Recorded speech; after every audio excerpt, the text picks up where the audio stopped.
안녕하세요. 찬양의 가사가 제가 꼭 서두에 말씀드리고 싶은 그런 내용을 담고 있었습니다. 바로 본론으로 들어가야 되겠습니다. 네, 함께 기도하시겠습니다. 거룩하신 아버지, 소망 없었던 저희를 예수님 안에서 불러주시고 영과육을 보존해 주시는 것 감사를 드립니다. 주의 은혜를 더하심으로 이 복음을 소중한 사람들에게 전할 수 있는 기회를 주신 것 감사를 드립니다. 이 시간 한 영혼 한 영혼 기억해 주시고 햇빛으로 만물을 비춰주시듯이 주의 진리의 빛을 우리 모두에게 비추어 주시기를 주님께 기도합니다. 소중한 기회를 저버리지 않도록 우리 심령을 붙잡아 주시고 성령의 감동 감화하심으로 함께하여 주시옵소서. 천지를 창조하신 그 말씀의 능력을 사모하고 기다립니다. 살아계신 하나님의 영광을 우리 모두에게 나타내 주시옵소서. 주께 의지합니다. 고마우신 우리 구주 예수님의 이름으로 기도드렸습니다. 아멘. 네, 성경 잠언 4장 18절 19절 말씀을 보시겠습니다. 잠언 4장 18절 19절입니다. 잠언 4장 18절 19절 함께 읽겠습니다. 의인의 길은 돋는 햇볕 같아서 점점 빛나서 원만한 광명에 이르거니와 악인의 길은 어둠 같아서 그가 거쳐 넘어져도 그것이 무엇인지 깨닫지 못하느니라. 의인의 길, 악인의 길. 에덴 동산에서도 먹으면 죽는 선악과만 있었던 것은 아닙니다. 동산 중앙에는 생명나무가 있었고 그리고 선악과가 있었습니다. 인생은 선택이라는 것입니다. 빛과 어둠이 있고 참과 거짓이 있습니다. 생명이 있고 사망이 있습니다. 의인의 길이 있고 악인의 길이 있습니다. 우리 앞에 두 가지 운명이 기다리고 있고 인생은 선택의 시간입니다. 삶은 선택으로 이루어져 있는 것입니다. 생각해 보면 예수님의 천국 비유가 다 같은 그 내용을 갖고 있습니다. 천국은 알곡과 쭉정이를 나누는 것과 같다. 곡식과 가라지를 나누는 것과 같다. 의인 중에 악인을 골라내리라. 양과 염소를 구별하리라. 천국은 바다에 그물을 치고 물고기를 모으는 사람과 같으니 그물에 가득함에 좋은 물고기는 그릇에 담고 나쁜 물고기는 내다 버리느니라. 세상 끝날에 이와 같으리라 라고 말씀하셨는데 다 같은 내용입니다. 두 가지 운명이 있고 어떤 선택을 하느냐가 중요하다는 것입니다. 우리 앞에 생명의 길을 주셨고 사망의 길을 주셨습니다. 의인의 길이 있고 악인의 길이 있습니다. 하나님을 향하여 가는 길이 의인의 길입니다. 하나님을 등지고 하나님을 부정하고 자기 마음대로 삶을 살아가는 것이 악인의 길입니다. 그리고 의인의 길을 돋는 햇볕 같다라고 표현해 주셨습니다. 아침에 캄캄했는데 해가 돋으면 어둠이 사라지기 시작합니다. 어둠이 점점 사라지고 해가 떠오르면 어둠이 완전하게 사라집니다. 그야말로 계명천지 밝은 햇빛에 모든 것이 드러나게 돼 있습니다. 의인의 길이 그렇습니다. 하나님을 향한 길이 의인의 길이라고 말씀을 드렸는데 오늘 말씀 세 번째 날입니다. 우리는 그 의인의 길을 향해서 한 걸음 또 한 걸음 오늘 세 번째 날을 맞이했습니다. 돋는 햇볕 같다. 점점 더 밝아집니다. 성경은 배우면 배울수록 더 확실해지는 진리입니다. 그래서 하나님의 말씀이라는 엄청난 주장을 했음에도 불구하고 21세기 지금까지 인류 앞에 성경은 하나님의 말씀으로 우뚝 서 있는 것입니다. 성경은 진리이며 사실입니다. 배우면 배울수록 확실해집니다. 의인의 길은 돋는 햇볕 같아서 점점 더 빛나서 원만한 광명에 이르는 것과 같다. 주의 말씀은 내 발의 등이여 내 길의 빛이니이다.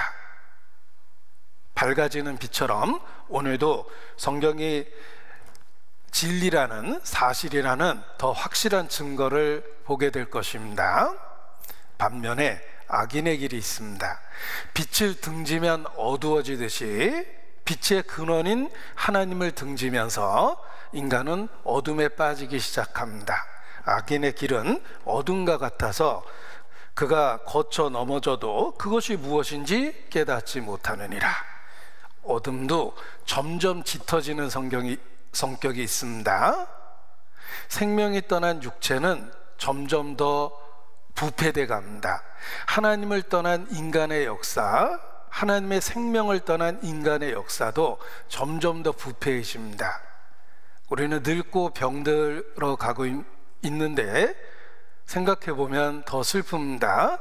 앞으로 좋아질 수는 없습니다. 점점 더 늙고 점점 더 초라해지고 지금도 아프지만 앞으로 여기저기 더 아플 겁니다. 생명 떠난 육체가 부패되듯이 하나님을 떠난 인간 역사가 그러하며 우리의 삶이 그러합니다. 어둠도 짙어지는 성격이 있습니다. 마침내 거쳐 넘어집니다. 그런데 왜 넘어졌는지, 자기에게 왜 이런 일이 일어났는지조차도 알지 못하는 혼란과 혼돈 속에서 멸망하게 돼 있습니다. 왜냐하면 하나님을 찾지 않고 하나님을 등지고 하나님으로부터 멀어지는 악인의 길을 걸어갔기 때문에 그랬습니다.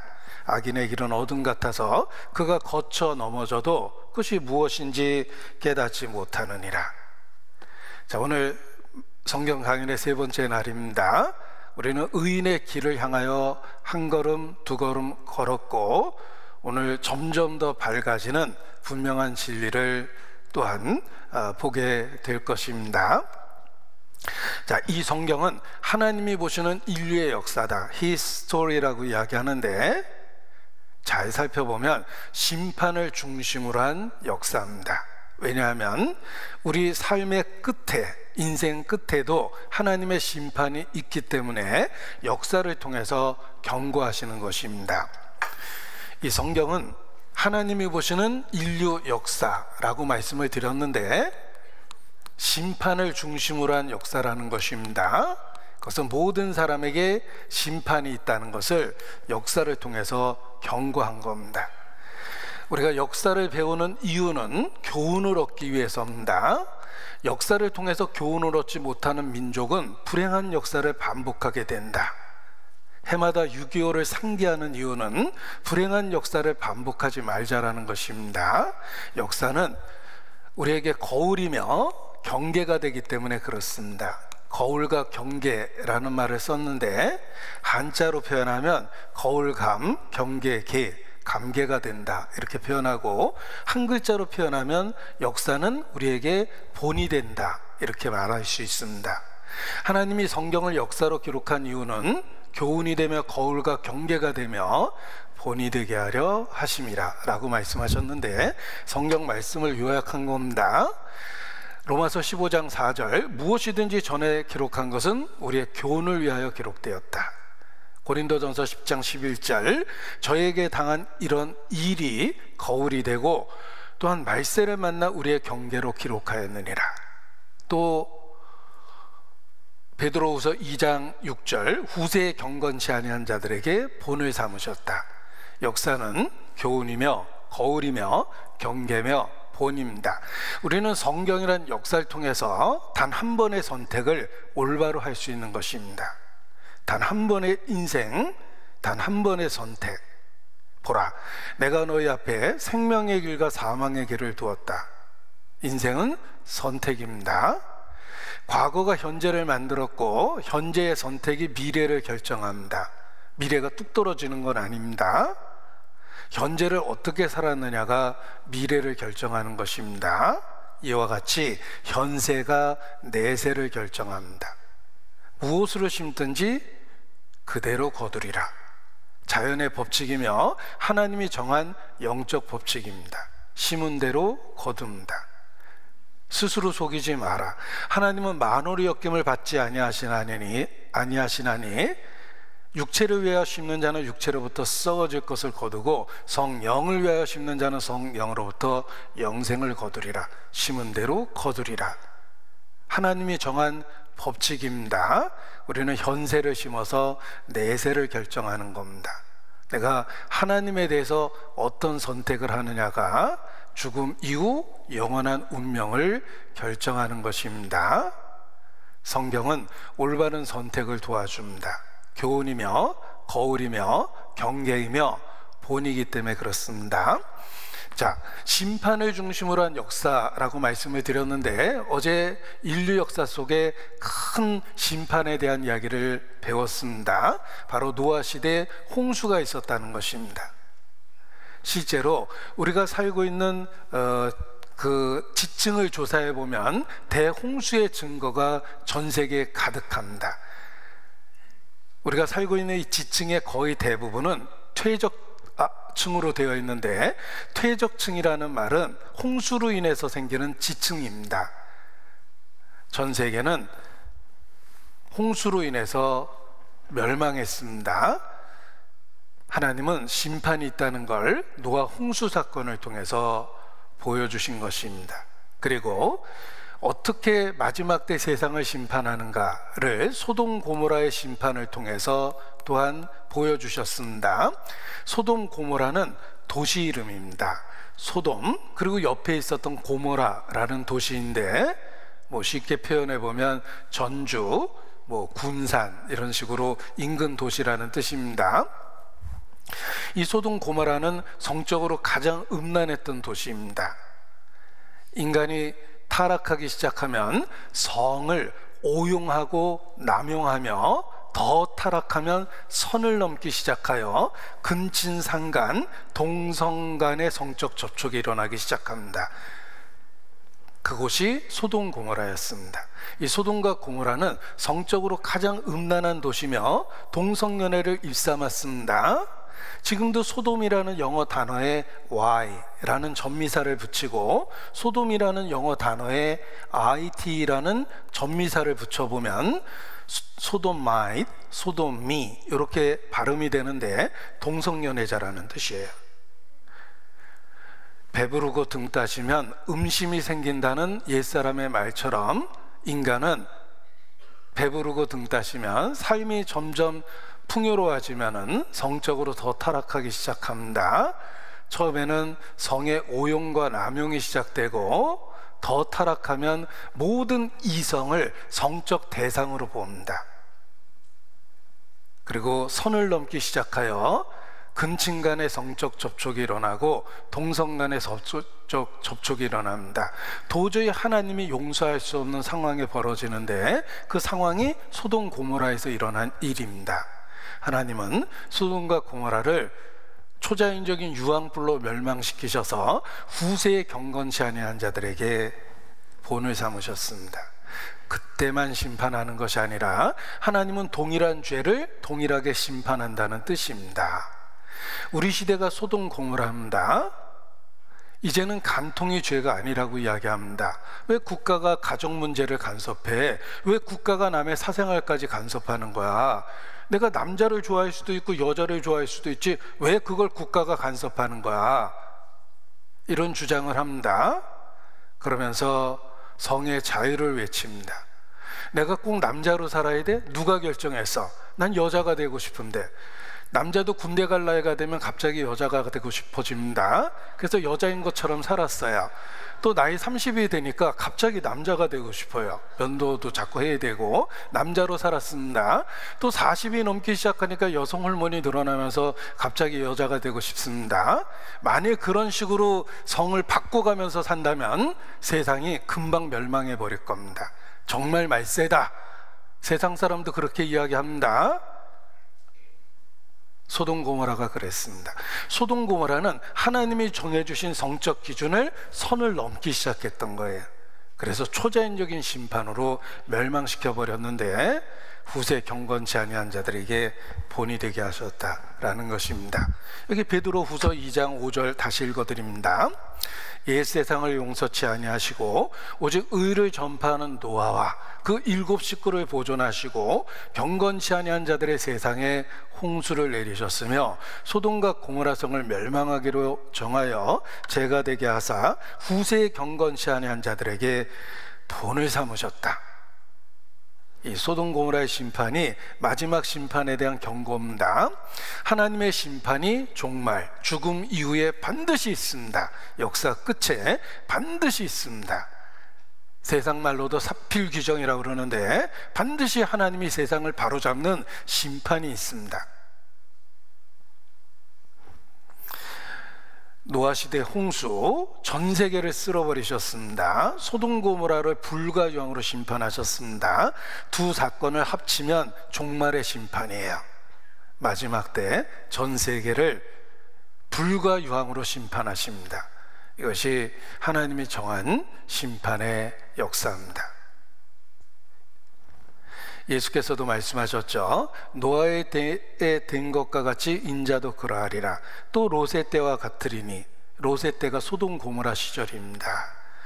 인자의 나타난 날에 이와 같으리라 라고 말씀하십니다. 그래서 역사를 통해 심판을 경고하셨는데 그 중에 하나가 소돔 고모라입니다. 자, 이 소돔 고모라가 사실이라는 걸 확인할 수가 있습니다. 아주 성적으로 타락한 도시였습니다.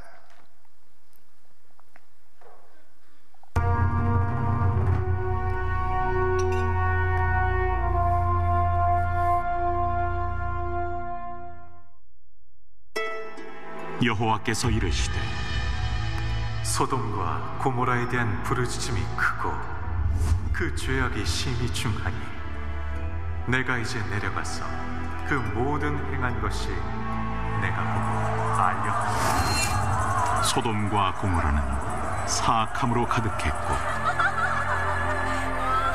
음란과 살육과 횡포와 환락으로 물들어 있었다. 그들은 하나님과 맞서고 대적하는 지경에 이르러 하나님의 성품을 거스르게 되었다. 이 성역에 이겨온 사람이 어디 있느냐? 이끌어내라! 우리가 그들을 상관하리라! 사자들이 롯과 그의 가족을 성 밖으로 이끌어내자 하늘에서 유황과 불이 비처럼 쏟아졌고 활활 타오르는 불빛이 하늘까지 붉게 물들었다.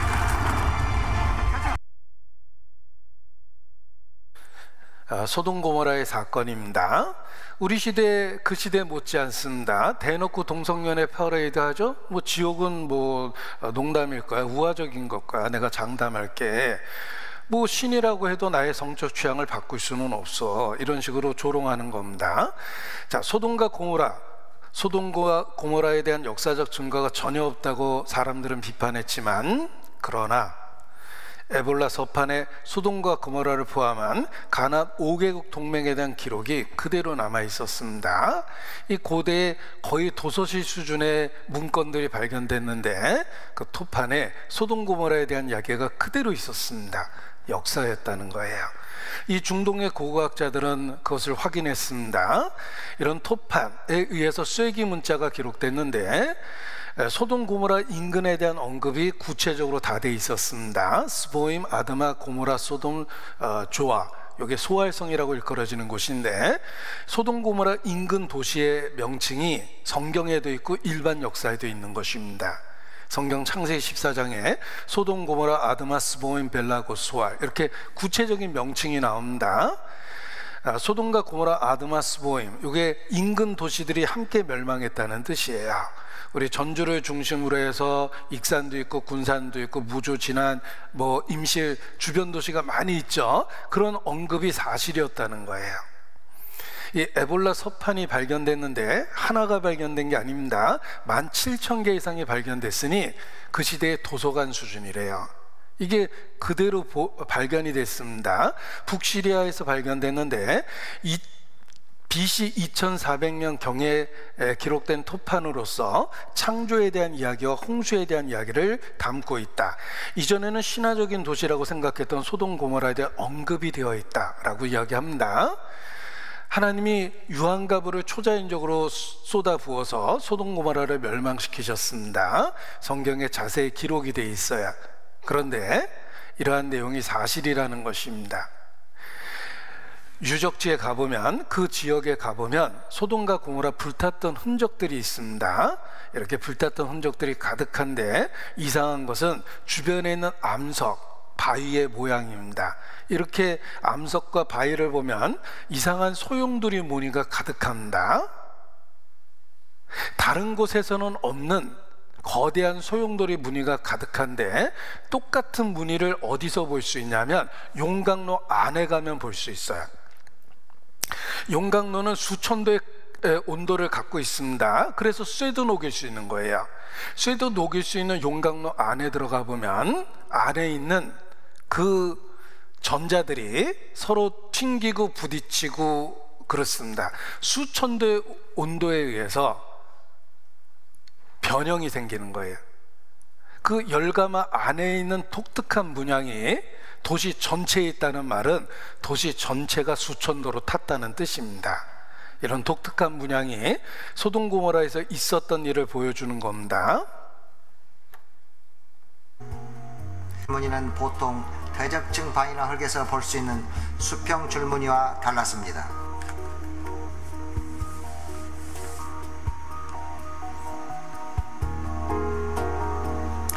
다른 성읍들에서 보았던 재로 형성된 구조물에도 동일한 소용돌이 줄무늬가 발견되었습니다. 이렇게 희한한 소용돌이 줄무늬는 화씨 6000도까지 이르는 극한 열로 인한 열이온 작용 때 전자가 튀겨나가고 끌려오는 과정에서 생긴 것입니다. 롯이 살던 때 주님이 하늘에서 쏟아부은 유황불로 이 지역은 사망과 멸망이 소용돌이치는 끓는 가마솥이 되었습니다. 로안 와이엇이 1900 그러니까 주변에 있는 그 암석, 바위에 있는 독특한 문양은 전체가 불탔다는 확실한 증거입니다.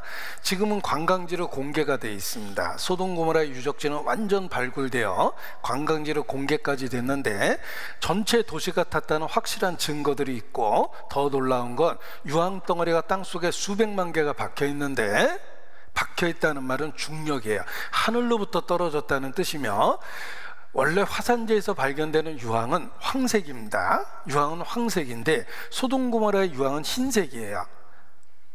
왜 흰색일까? 순도 98% 이상의 완전한 유황인데 불이 붙을 정도랍니다. 그냥 불을 붙이면 불이 붙을 정도로 순도가 높아요. 다른 곳의 유황은 황색입니다. 소돔 고모라의 유황만 흰색의 유황이에요. 원래 화산지에서 나오는 유황은 롬빅 스타일의 유황으로서 순도 40% 정도밖에 되지 않는다. 이게 화산지의 유황이거든요. 그런데 소돔 고모라의 유황은 순도 98.4입니다. 여기 S라고 쓴 게 설퍼라는 유황이라는 뜻이에요. 소돔 고모라의 유황은 98.4%, 지구상에서 발견되지 않는 순수한 유황 덩어리인데 불이 붙을 정도입니다. 소돔 고모라는 사실입니다. Everything that's mentioned in the Bible and the story of Sodom and Gomorrah in terms of natural resources and geology and terrain is still here. Hasn't changed very much. Critical element. 그는 성경 속의 초자연적 자원 중 하나로 등장하는 유황은 지금도 이곳의 천연 자원이라고 설명합니다. What do you think that is? I don't know. Some sort of chalk?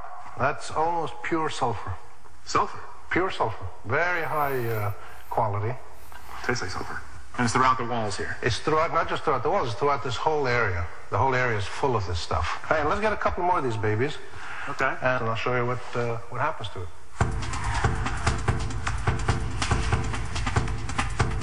Pick it up. Let me show you. You know what happens to sulfur when you light it? Well, it lights. Catches fire. Oh. Burning sulfur, otherwise known as brimstone. My whole life I didn't know what brimstone was. Well, brimstone just means burning stone in sort of medieval English.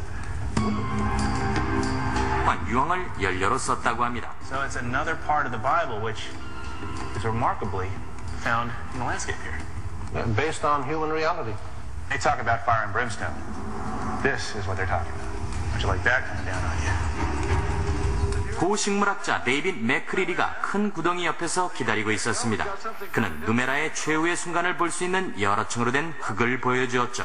So it's hard to know exactly what's going on. What's very clear is that we've got two burn layers. A burn layer up here, you can see chunks of charcoal. Yeah. Those are probably from the wooden beams that would have supported the roofs. This layer is between 20 and 30 centimeters thick. Okay. And then below that you have a much hotter, what I'm interpreting is a hotter burn layer. Whiter is hotter. Whiter is hotter, yeah, that's this ash. So this is not a small fire that got out of control. This is a huge fire that burned everything. It certainly shows up in every part of the city that we've excavated so far. And that would mean that this whole city was consumed in fire. 소돔과 고모라 성에 유황과 불을 비처럼 내렸다고 합니다. 지금 여러분 앞에 보이는 다양한 크기의 황들이 이 땅을 강타하면서 불탔던 유황의 결과물인 것입니다. 유황은 꺼지지 않고 계속 타 물체를 유리알처럼 감싸버립니다. 완전히 타버리면 산소가 차단되어 불이 자동으로 꺼지게 됩니다. 이 재 속에 이런 것이 수백만 개나 있습니다. 이런 것이 수백만 개 있다는 것은 하나님이 불과 유황을 이 도시에 비처럼 내렸다는 것을 보여주는 것입니다. 자, 이같이 성경의 소돔 고모라의 사건이 사실이라는 게 확인됩니다. 성경 기록이 사실이었어요. 소돔과 고모라 성을 멸망시켰는데 후세에 경건치 아니한 자에게 본이 된다고 그랬습니다. 유황과 불을 초자연적으로 비처럼 쏟아내리셔서 도시 하나를 없애셨습니다. 소돔 고모라 사건입니다. 소돔과 고모라 성 찾았다. 시나이산 사이적 유적 발굴했고 성서의 신비 점차 모습 드러냈다. 고고학자들 현지 답사했고 소돔 고모라 사이 인근에 실제했으며 성경 기록 사실에 가깝다. 사회 등지에서 고고학자 유적 발굴했는데 소돔 고모라 성 흔적 발견했다. 소돔 고모라 정말 있었다. 로마 대학 발굴 토판 문서에서도 확인했다. 성경 속에 소돔 고모라 사회 연안에 실제 있었으며 소돔 고모라 사회 부근에 실존했다. 스보임 아드마 이런 도시가 사실로 존재했고 유적지가 발견이 된 것입니다. 지금은 관광지로 공개돼서 롯의 아내가 도망간 그 경로다 이렇게 관광지로 공개되어 있기도 합니다. 수백만 개의 유황 덩어리가 발견되고. 자, 성경은 사실입니다. 심판에 대한 이야기가 사실이라는 건 마지막 때 심판도 분명하게 있다는 뜻입니다. 처음에 인류는 아담 한 혈통으로 시작됐고 바벨탑을 쌓았다가 하나님이 그들의 언어를 흩어져 살게 만드셨습니다. 언어가 하나였다가 바벨탑을 쌓던 그 시대에 언어가 달라졌다 이렇게 성경은 기록하는데 바벨탑을 쌓았던 곳이 수메르 지역입니다. 수메르 문명이 있었던 곳이에요. 그런데 우리나라 언어도 역추적을 하면 수메르까지 이어집니다. 우리나라 역사도 역추적하면 수메르까지 이어지고 놀라운 것은 수메르인들의 언어와 우리의 언어가 문법적 구조가 같다라는 거예요. 지금은 언어가 다양하지만 우리나라 역사도 역추적하면 바벨탑을 쌓던 그 현장까지 이어진다는 것입니다. 한민족의 기원 대탐사, 우리 민족을 역추적할 수 있습니다. 국제창조사학회에서 실제로 조사단을 꾸며서 오랫동안 연구를 하고 조선일보에 연재를 했습니다. 수메르 문명이 꼽힌 바벨탑 현장까지 우리나라 역사가 연결된다라는 뜻이에요. 빛은 동방에서 기사 내용을 확대해 보면 신할 평지는 바둑판처럼 평평한 땅이 끝없이 펼쳐진 지형인데 자동차로 5시간을 달리는 동안 산은 고사하고 야트막한 언덕조차 눈에 띄지 않는다. 성경의 신할 지역을 평지라고 부른 것은 대단히 정확한 표현이다. 평지라고 일컬어졌던 신할, 그곳까지 우리나라 역사도 역추적이 가능하며 그곳에서 바벨탑이 세워졌다는 거예요. 그래서 처음에 인류는 에덴 동산에서 시작해서 동서남북 중에 동쪽으로 이주했는데 에덴 동산의 동쪽이 바로 바벨탑이 세워진 수메르 지역입니다. 우리나라 언어도 거기까지 연결이 되는데 재미난 것은 우리 민족의 역사를 찾아보면 고조선의 역사를 추적해보면 중국의 동북부, 몽골 지역을 거쳐 알타이 산맥, 결국 중동 지역까지 연결된다. 우리나라 역사도 연결이 됩니다. 수메르인과 한국인은 같은 종족인가? 대영백과사전에도 언급이 돼 있어요. 대영백과사전에는 수메르인의 교차어가 한국어와 같다고 기록하고 있다. 수메르어와 한국어는 뜻과 의미 일치하는 단어가 아주 많으며 수메르인들은 머리털이 검고 곧으며 후드가 평평하며 태음력을 사용하였고 한국어와 어순이 비슷하다. 우리 민족도 역추적하면 바벨탑 현장까지 이어진다는 것입니다. 그래서 아리랑이라는 말의 어원도 그렇게 설명합니다. 아리랑이 어디서 나왔습니까? 어떤 사람은 아라리가 났잖아 이러는데, 자, 아리랑이 이랑입니다. 이랑은 조사예요. 조사는 1000년 이상 변하지 않는 품사입니다. 갑돌이랑 갑순이랑 함께라는 뜻이에요. 알은 중동 지역에서 신을 나타낸다 그랬죠? 아르메니아, 그때도 알이 들어가듯이 아리랑의 알이 신이라는 뜻이에요. 신과 함께라는 뜻입니다. 우리 민족도 결국은 중동에서 이주된 민족이라는 거예요. 그래서 오래된 옛 건축물을 보면 무궁화가 그때도 쓰였습니다. 우리나라 옛 건축물을 보면 이게 와당이죠. 5개 이파리를 갖고 있는 무궁화예요. 우리나라가 도대체 언제부터 무궁화를 이렇게 섬긴 걸까? 민족의 꽃으로 삼았던 것일까? 무궁화는 성경의 샤론의 꽃이다.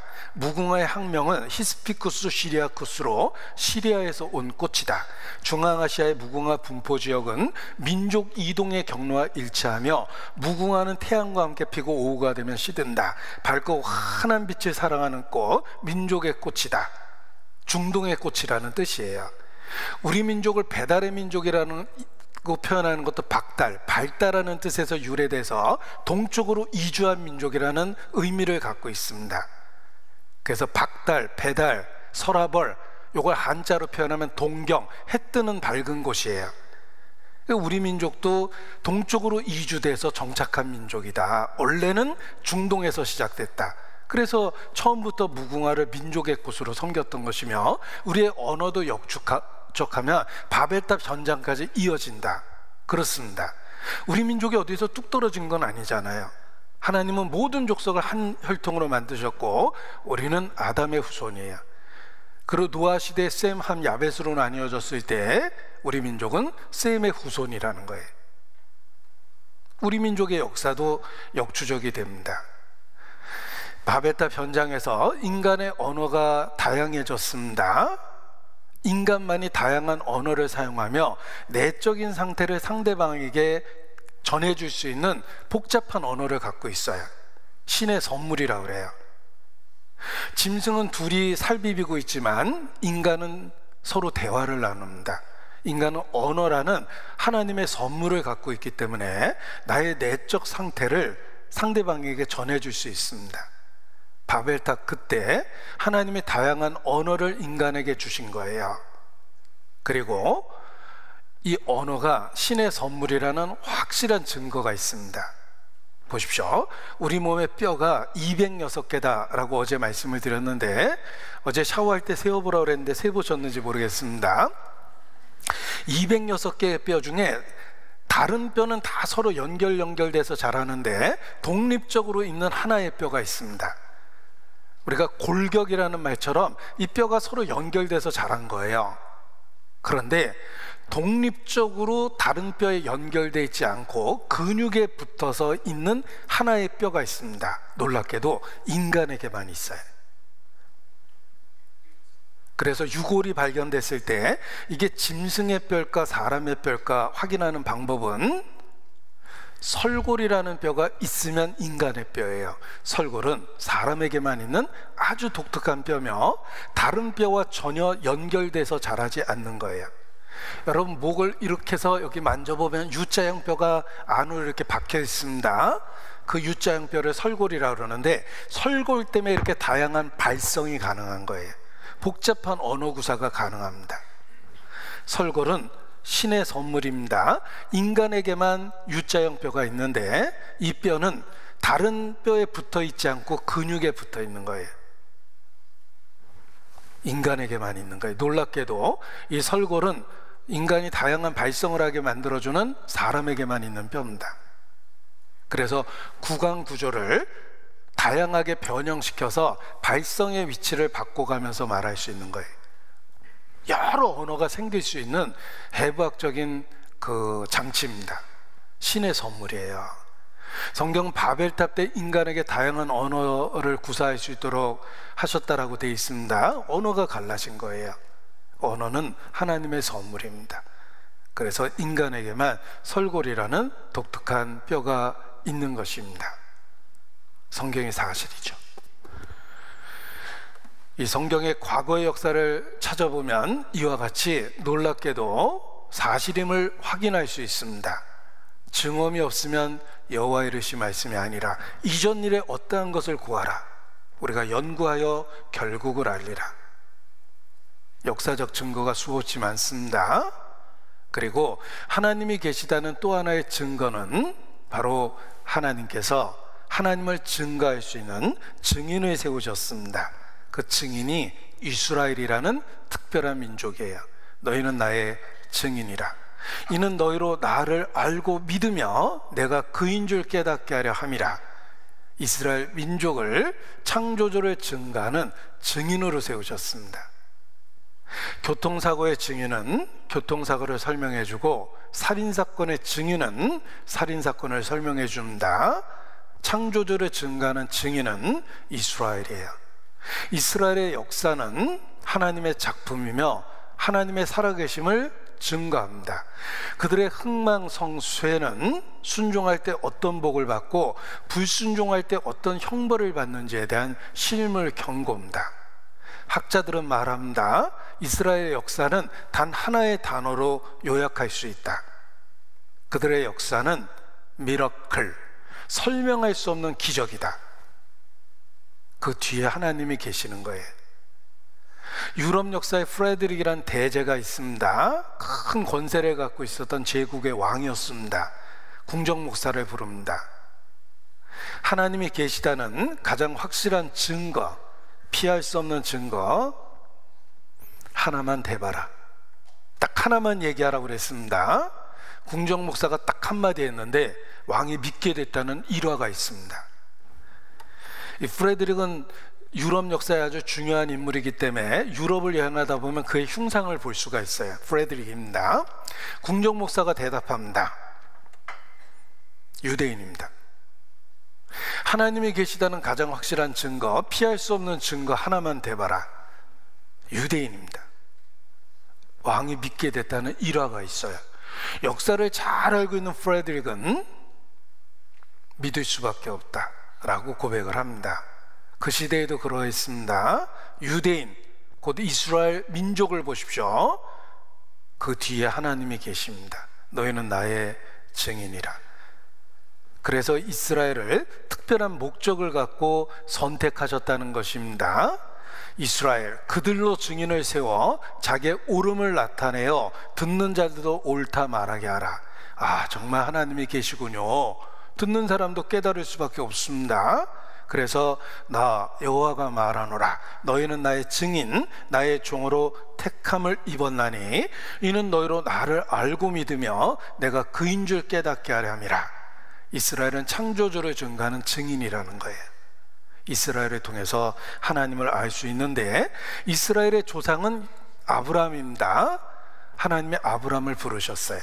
여호와께서 아브라함에게 이르시되 너는 너의 본토 친척 아비 집을 떠나 내가 너에게 지시할 땅으로 가라. 이것이 이스라엘 역사의 시작입니다. 보십시오. 만약에 대한민국을 선택했다면 이 성경이 바뀔 겁니다. 다시 한번 읽어보죠. 여호와께서 단군에게 이르시되 너는 너의 본토 친척 아비 집을 떠나 내가 내게 지시할 한반도로 가라. 가로 열고 독도 포함 가로 닫고. 만약 대한민국을 선택했다면 그렇게 써 있을 겁니다. 하나님은 아브라함을 선택하셨어요. 이스라엘 조상으로 삼으셨습니다. 그리고 그들을 증인을 삼으신 거예요. 이스라엘은 창조주의 증거하는 증인인데 그들의 땅을 세상 중앙에 주셨습니다. 그래서 에스겔 5장 5절에 주 여호와께서 가라사대 이것이 곧 예루살렘이라, 약속의 도시, 예배의 도시 예루살렘, 내가 그를 이방인 가운데 두어 열방으로 둘러있게 하였다. 세상 중앙에 가는 내 백성이라, 이렇게 말씀하셨는데, 여러분 이 성경이 기록될 때 세상 중앙이 어딘지 몰랐습니다. 정말 이스라엘은 세상 중앙에 있어요. 열방에 둘러있게 했죠.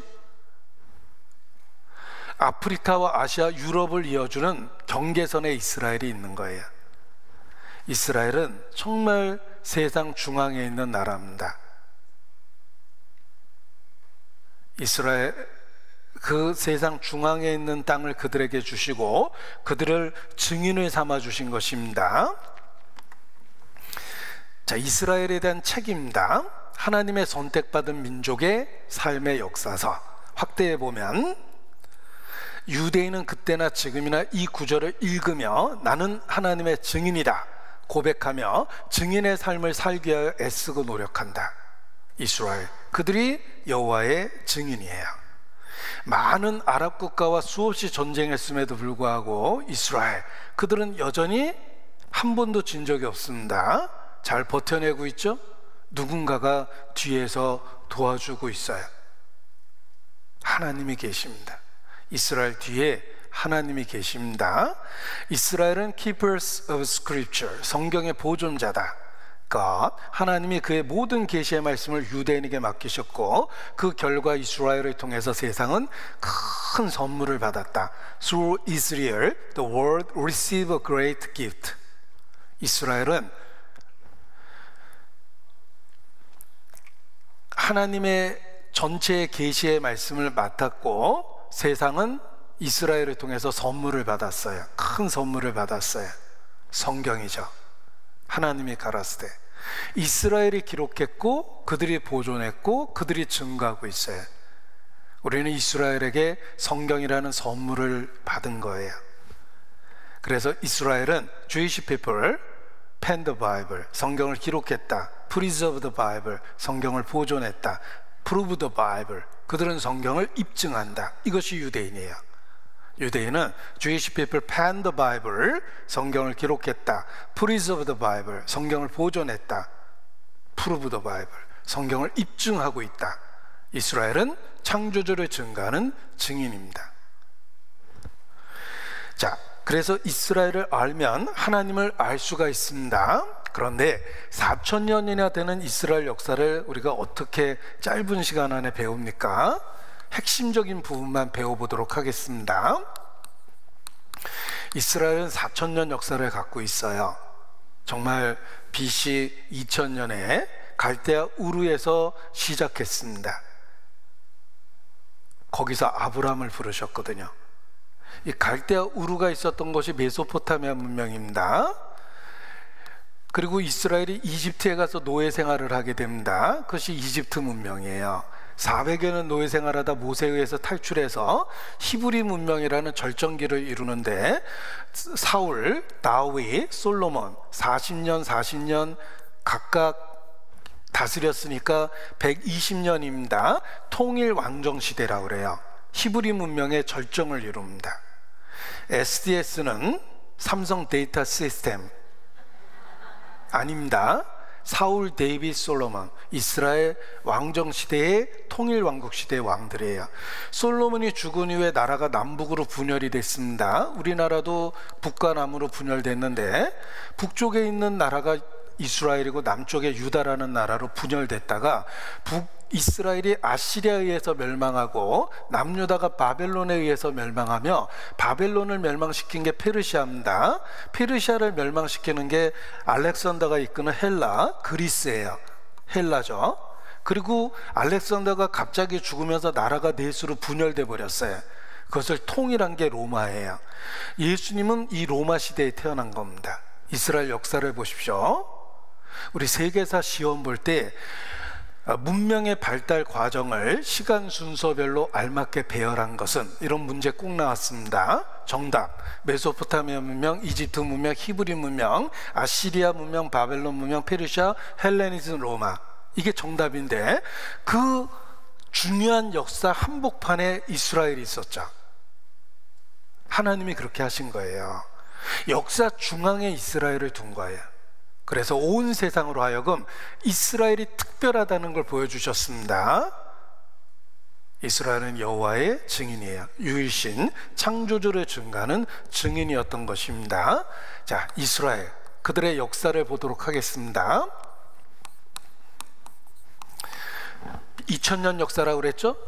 이 긴 역사를 어떻게 살펴볼 거냐면 과거, 현재, 미래, 이렇게 키워드를 갖고 살펴보고자 합니다. 세 토막으로 나눌 거예요. 자, 이스라엘의 과거와 관련한 키워드는 환란입니다. 그들은 끔찍한 환란을 연속적으로 당했어요. 하나님의 택한 백성이, 왜 하나님의 택한 백성이 이렇게 끔찍한 환란의 역사를 2000여 년 동안 당했을까?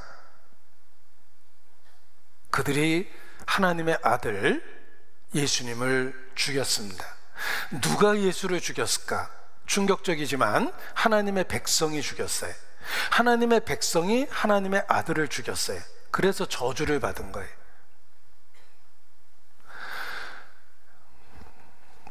유대인이 제일 싫어하는 성경을 보여드리겠습니다. 제가 유대인이 제일 싫어하는 성경을 보여드릴게요. 유대인을 공개적으로 비난하는 건 자살행위라고 그러는데, 제가 유대인이 제일 싫어하는 성경을 보여드리겠습니다. 여기 유대인 안 계시죠? 네. 우리 몰래 후딱 찾겠습니다. 유대인을 공개적으로 비난하면 그들의 영향력이 워낙 크기 때문에 자살행위라고 그래요. 일본에 아주 오래된 출판사가 있었는데 특집 기사로 유대인을 비난하는 기사를 실었는데 놀랍게도 몇 달 만에 폐간됐어요. 유대인들의 영향력이 그만큼 크다는 뜻입니다. 제가 유대인이 싫어하는 구절을 찾으려고 그러니까 저도 처자식이 있어서 많이 망설여집니다. 예. 하나님 말씀이니까 찾겠습니다. 여기 보십시오. 데살로니가 전서 2장 15절 16절입니다. 유대인은 주 예수와 선지자를 죽이고 우리를 쫓아내고 하나님을 기쁘시게 아니하고 모든 사람에게 대적이 되어 우리가 이방인에게 말하여 구원 얻게 함을 저희가 금하여 자기 죄를 항상 채움에 노하심이 끝까지 저에게 임하였느니라. 유대인, 그들이 예수님을 죽였어요. 그리고 지금도 기독교를 엄청 싫어합니다. 전도하면 그 자체를 엄청 방해해요. 여기 우리가 이방인에게 말하여 구원 얻게 함을 저희가 금하였다 그랬죠. 전도도 못하게 해요. 유대인이 얼마나 예수 믿는 거 싫어하는지 보여드리겠습니다. 유대인이 얼마나 예수 믿는 거 싫어하냐면 이렇습니다.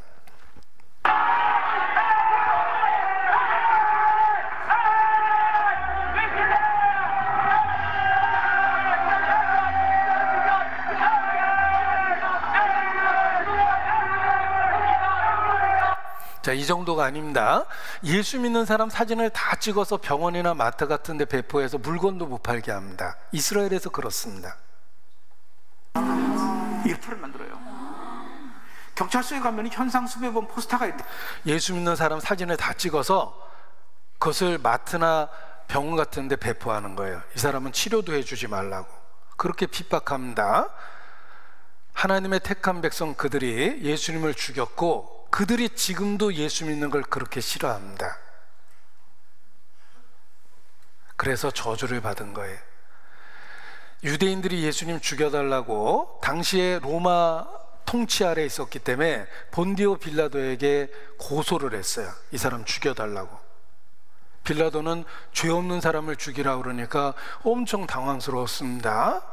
살려주려고 막 애를 쓰는데 계속 죽이라고 그러는 거예요. 그래서 꾀를 하나 냈습니다.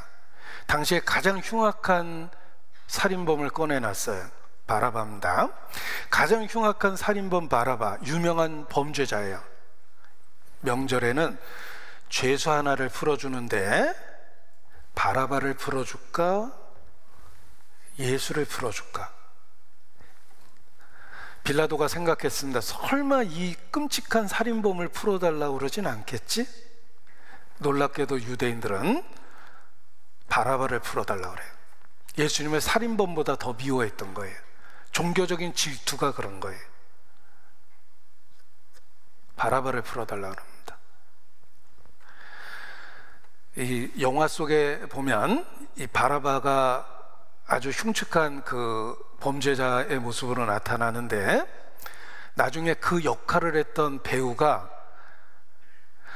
자기가 연기를 했지만 예수님을 딱 보는데 그 예수님 역할 맡은 사람이 아무런 원망과 분노가 없는 표정으로 자기를 바라봤대요. 진짜 예수님이 본 것 같은 충격을 받았답니다. 영화 촬영 이후에 신앙이 없었던 그가 독실한 크리스찬이 됐다고 간증을 해요. 흉악한 범죄자 역할을 했던 배우가. 그게 이제 바라바 배우와 관계된 이야기인데, 아무튼 그 영화, 제가 영화 이야기를 했으니까 한 장면을 보여드리겠습니다.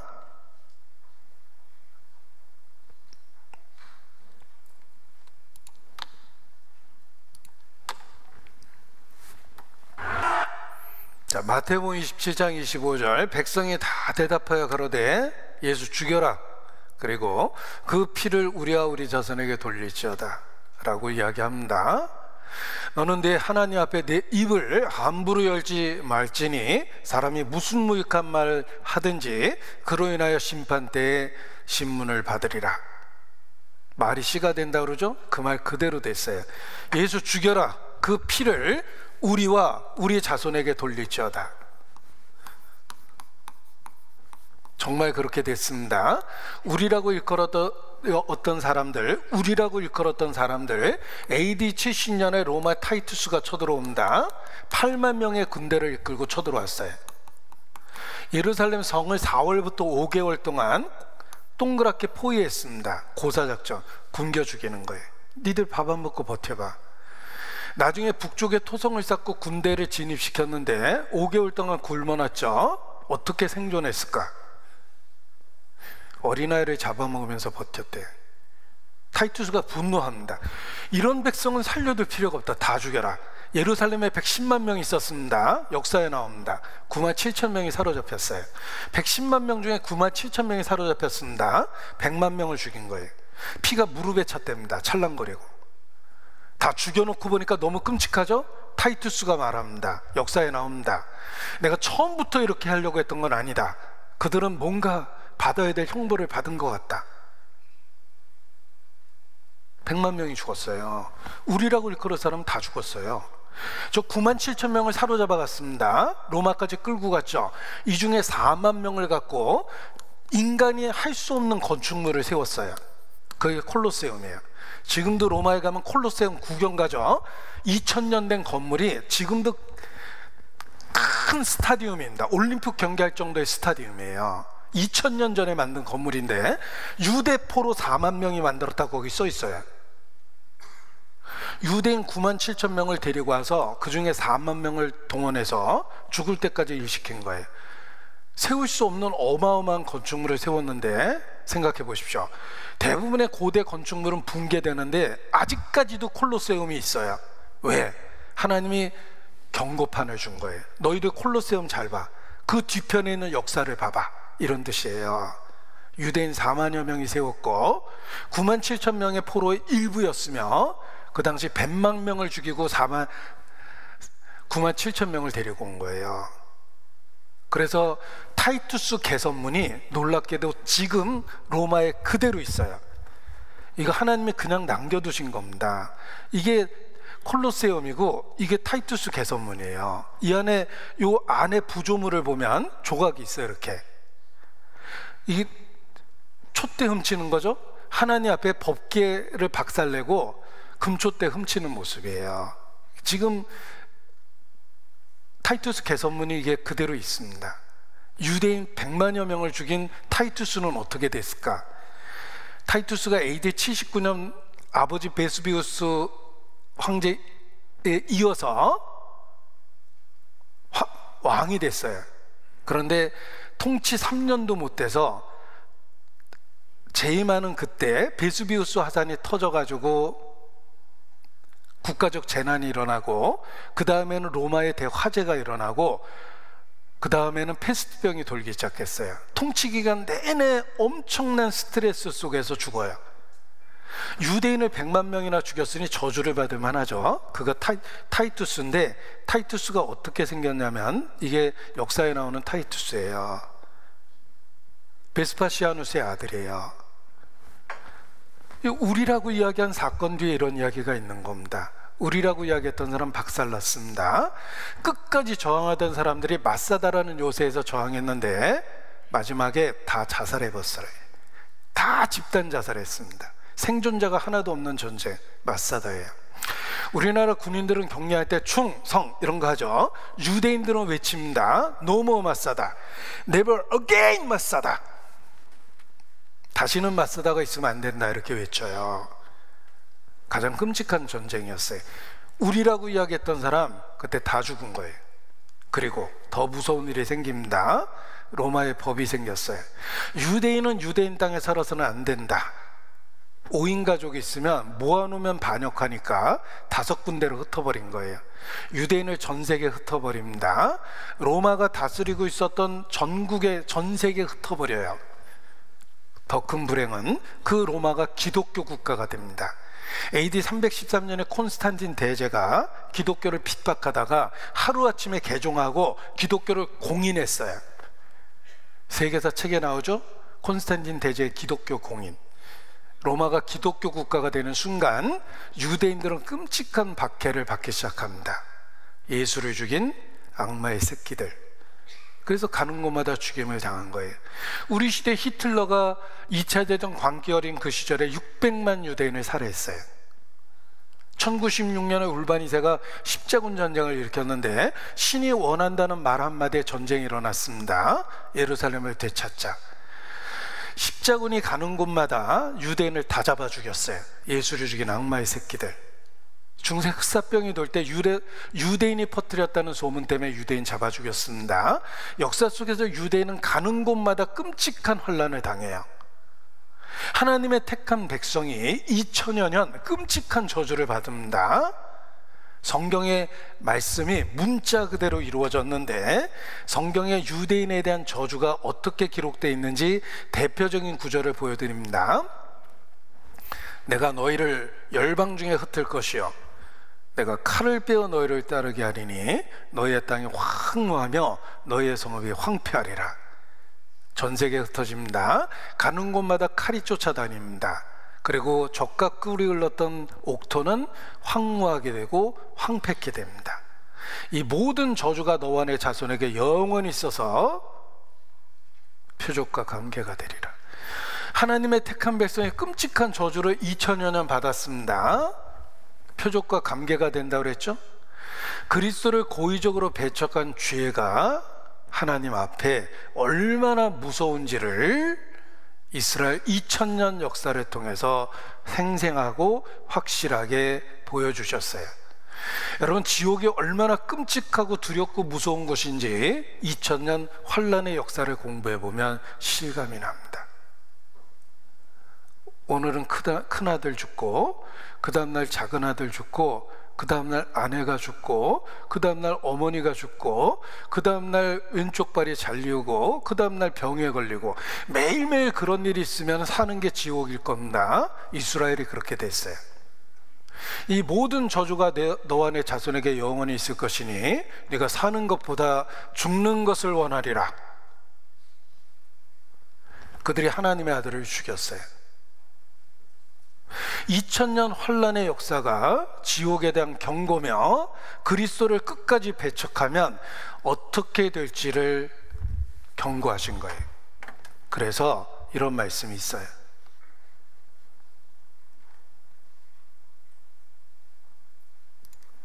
에레미야 25장 29절입니다. 보라, 내가 내 이름으로 일컬음을 받는 성에서부터 재앙 내리기를 시작하였은즉 너희가 어찌 능히 형벌을 면할 수 있느냐?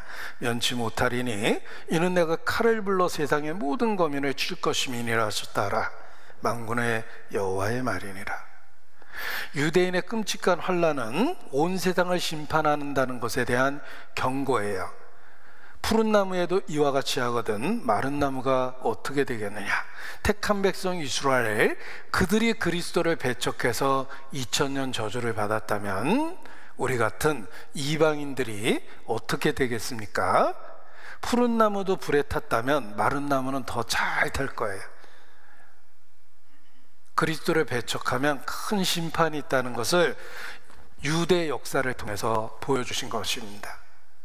이스라엘 역사의 과거는 환란이라는 특징을 갖고 있으며 우리 모두에게 교훈이 되는 겁니다.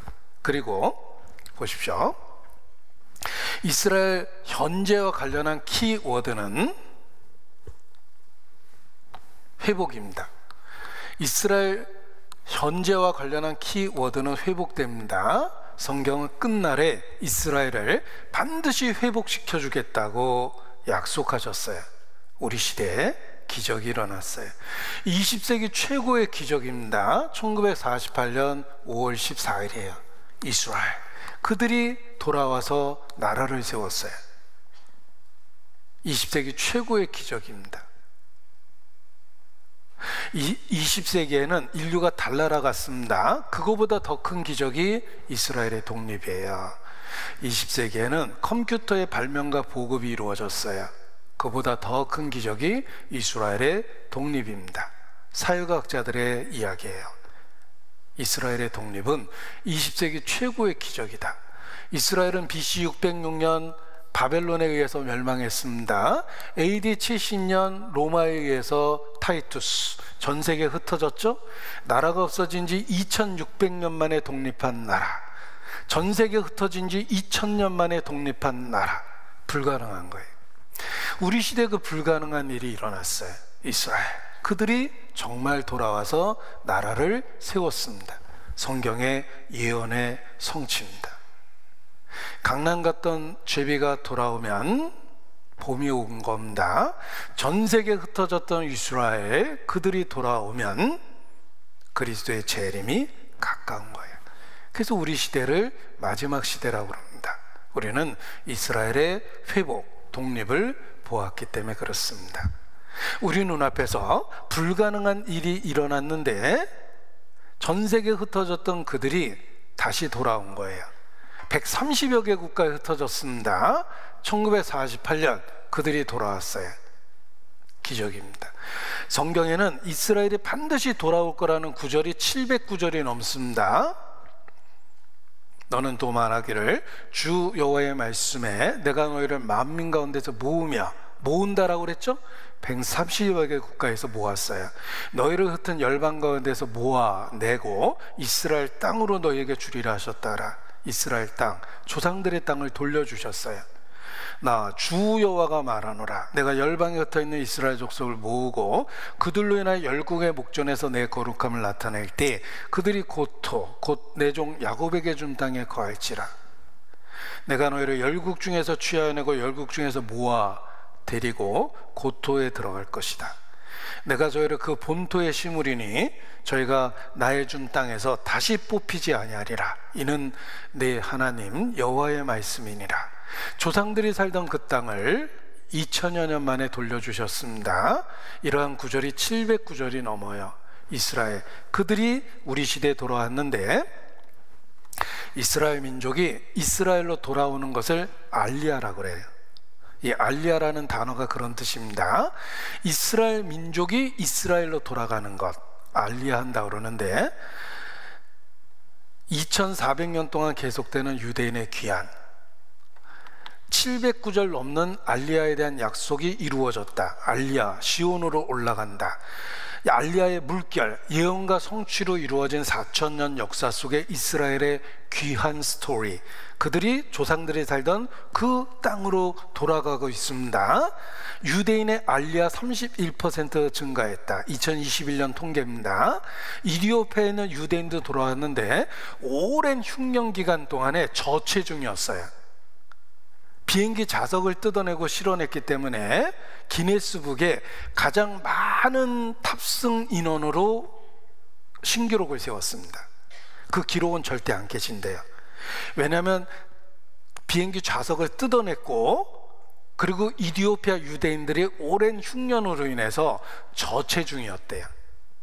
다시는 깰 수 없는 기록이 그때 세워진 거예요.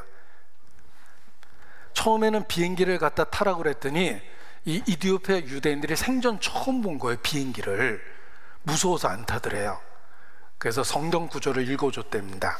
여호와께서 너희를 위하여 비둘기처럼 날아오게 하신다고 여기 써 있는데 이게 바로 하나님이 보내신 그거다. 그러니까 할렐루야 그러고 다 탔답니다.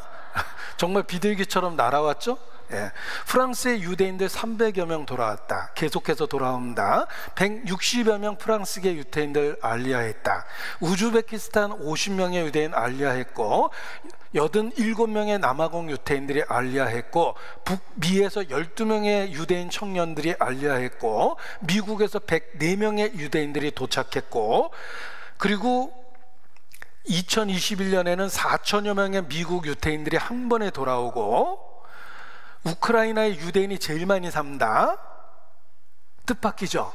우크라이나의 유대인이 아주 많이 살아요. 그래서 600만 유대인이 살해됐던 그때 260만 명이 우크라이나에 있었는데 160만 명이 그때 죽었대요. 우크라이나에서 600만 명 중에 160만 명이 거기에 있었던 거예요. 홀로코스트 희생자 중에.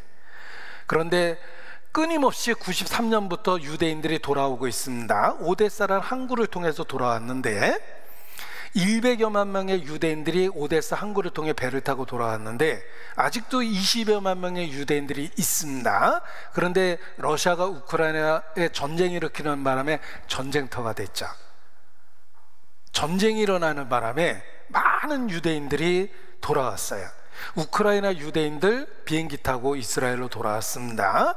15,000명이 한 번에 돌아오기도 했어요. 러시아와 우크라이나가 전쟁하니까 러시아의 유태인, 우크라이나의 전쟁, 우크라이나 유대인들이 4만여 명이 돌아왔습니다. 어차피 전쟁이 났으니까 도망가야 되잖아요. 자기들은 민족적으로 유태계니까 이스라엘로 돌아간 거예요. 계속해서 우크라이나 유대인들이 돌아오고 있습니다. 그리고 충격적인 것은 우크라이나의 대통령인 이 젤렌스키 자체가 유대인이에요. 그래서 한편으로는 전쟁하지만 같은 유대 민족을 이스라엘로 돌아갈 수 있도록 정치적으로 배려해 준 거예요. 우리 시대 유대인들이 예언의 성취 그대로 돌아와서 나라를 세운 것입니다.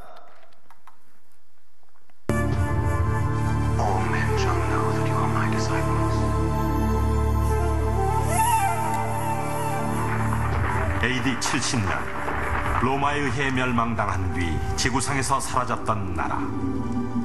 그 이후 1900년 동안 모진 고난과 핍박, 박해 속에 유랑생활을 했던 이스라엘은 1948년 독립국가를 재건했다. 1900년 만에 이루어진 기적 같은 독립. 인류 역사상 유례를 찾아볼 수 없는 이스라엘의 이 같은 역사를 세상은 기적이라 했다.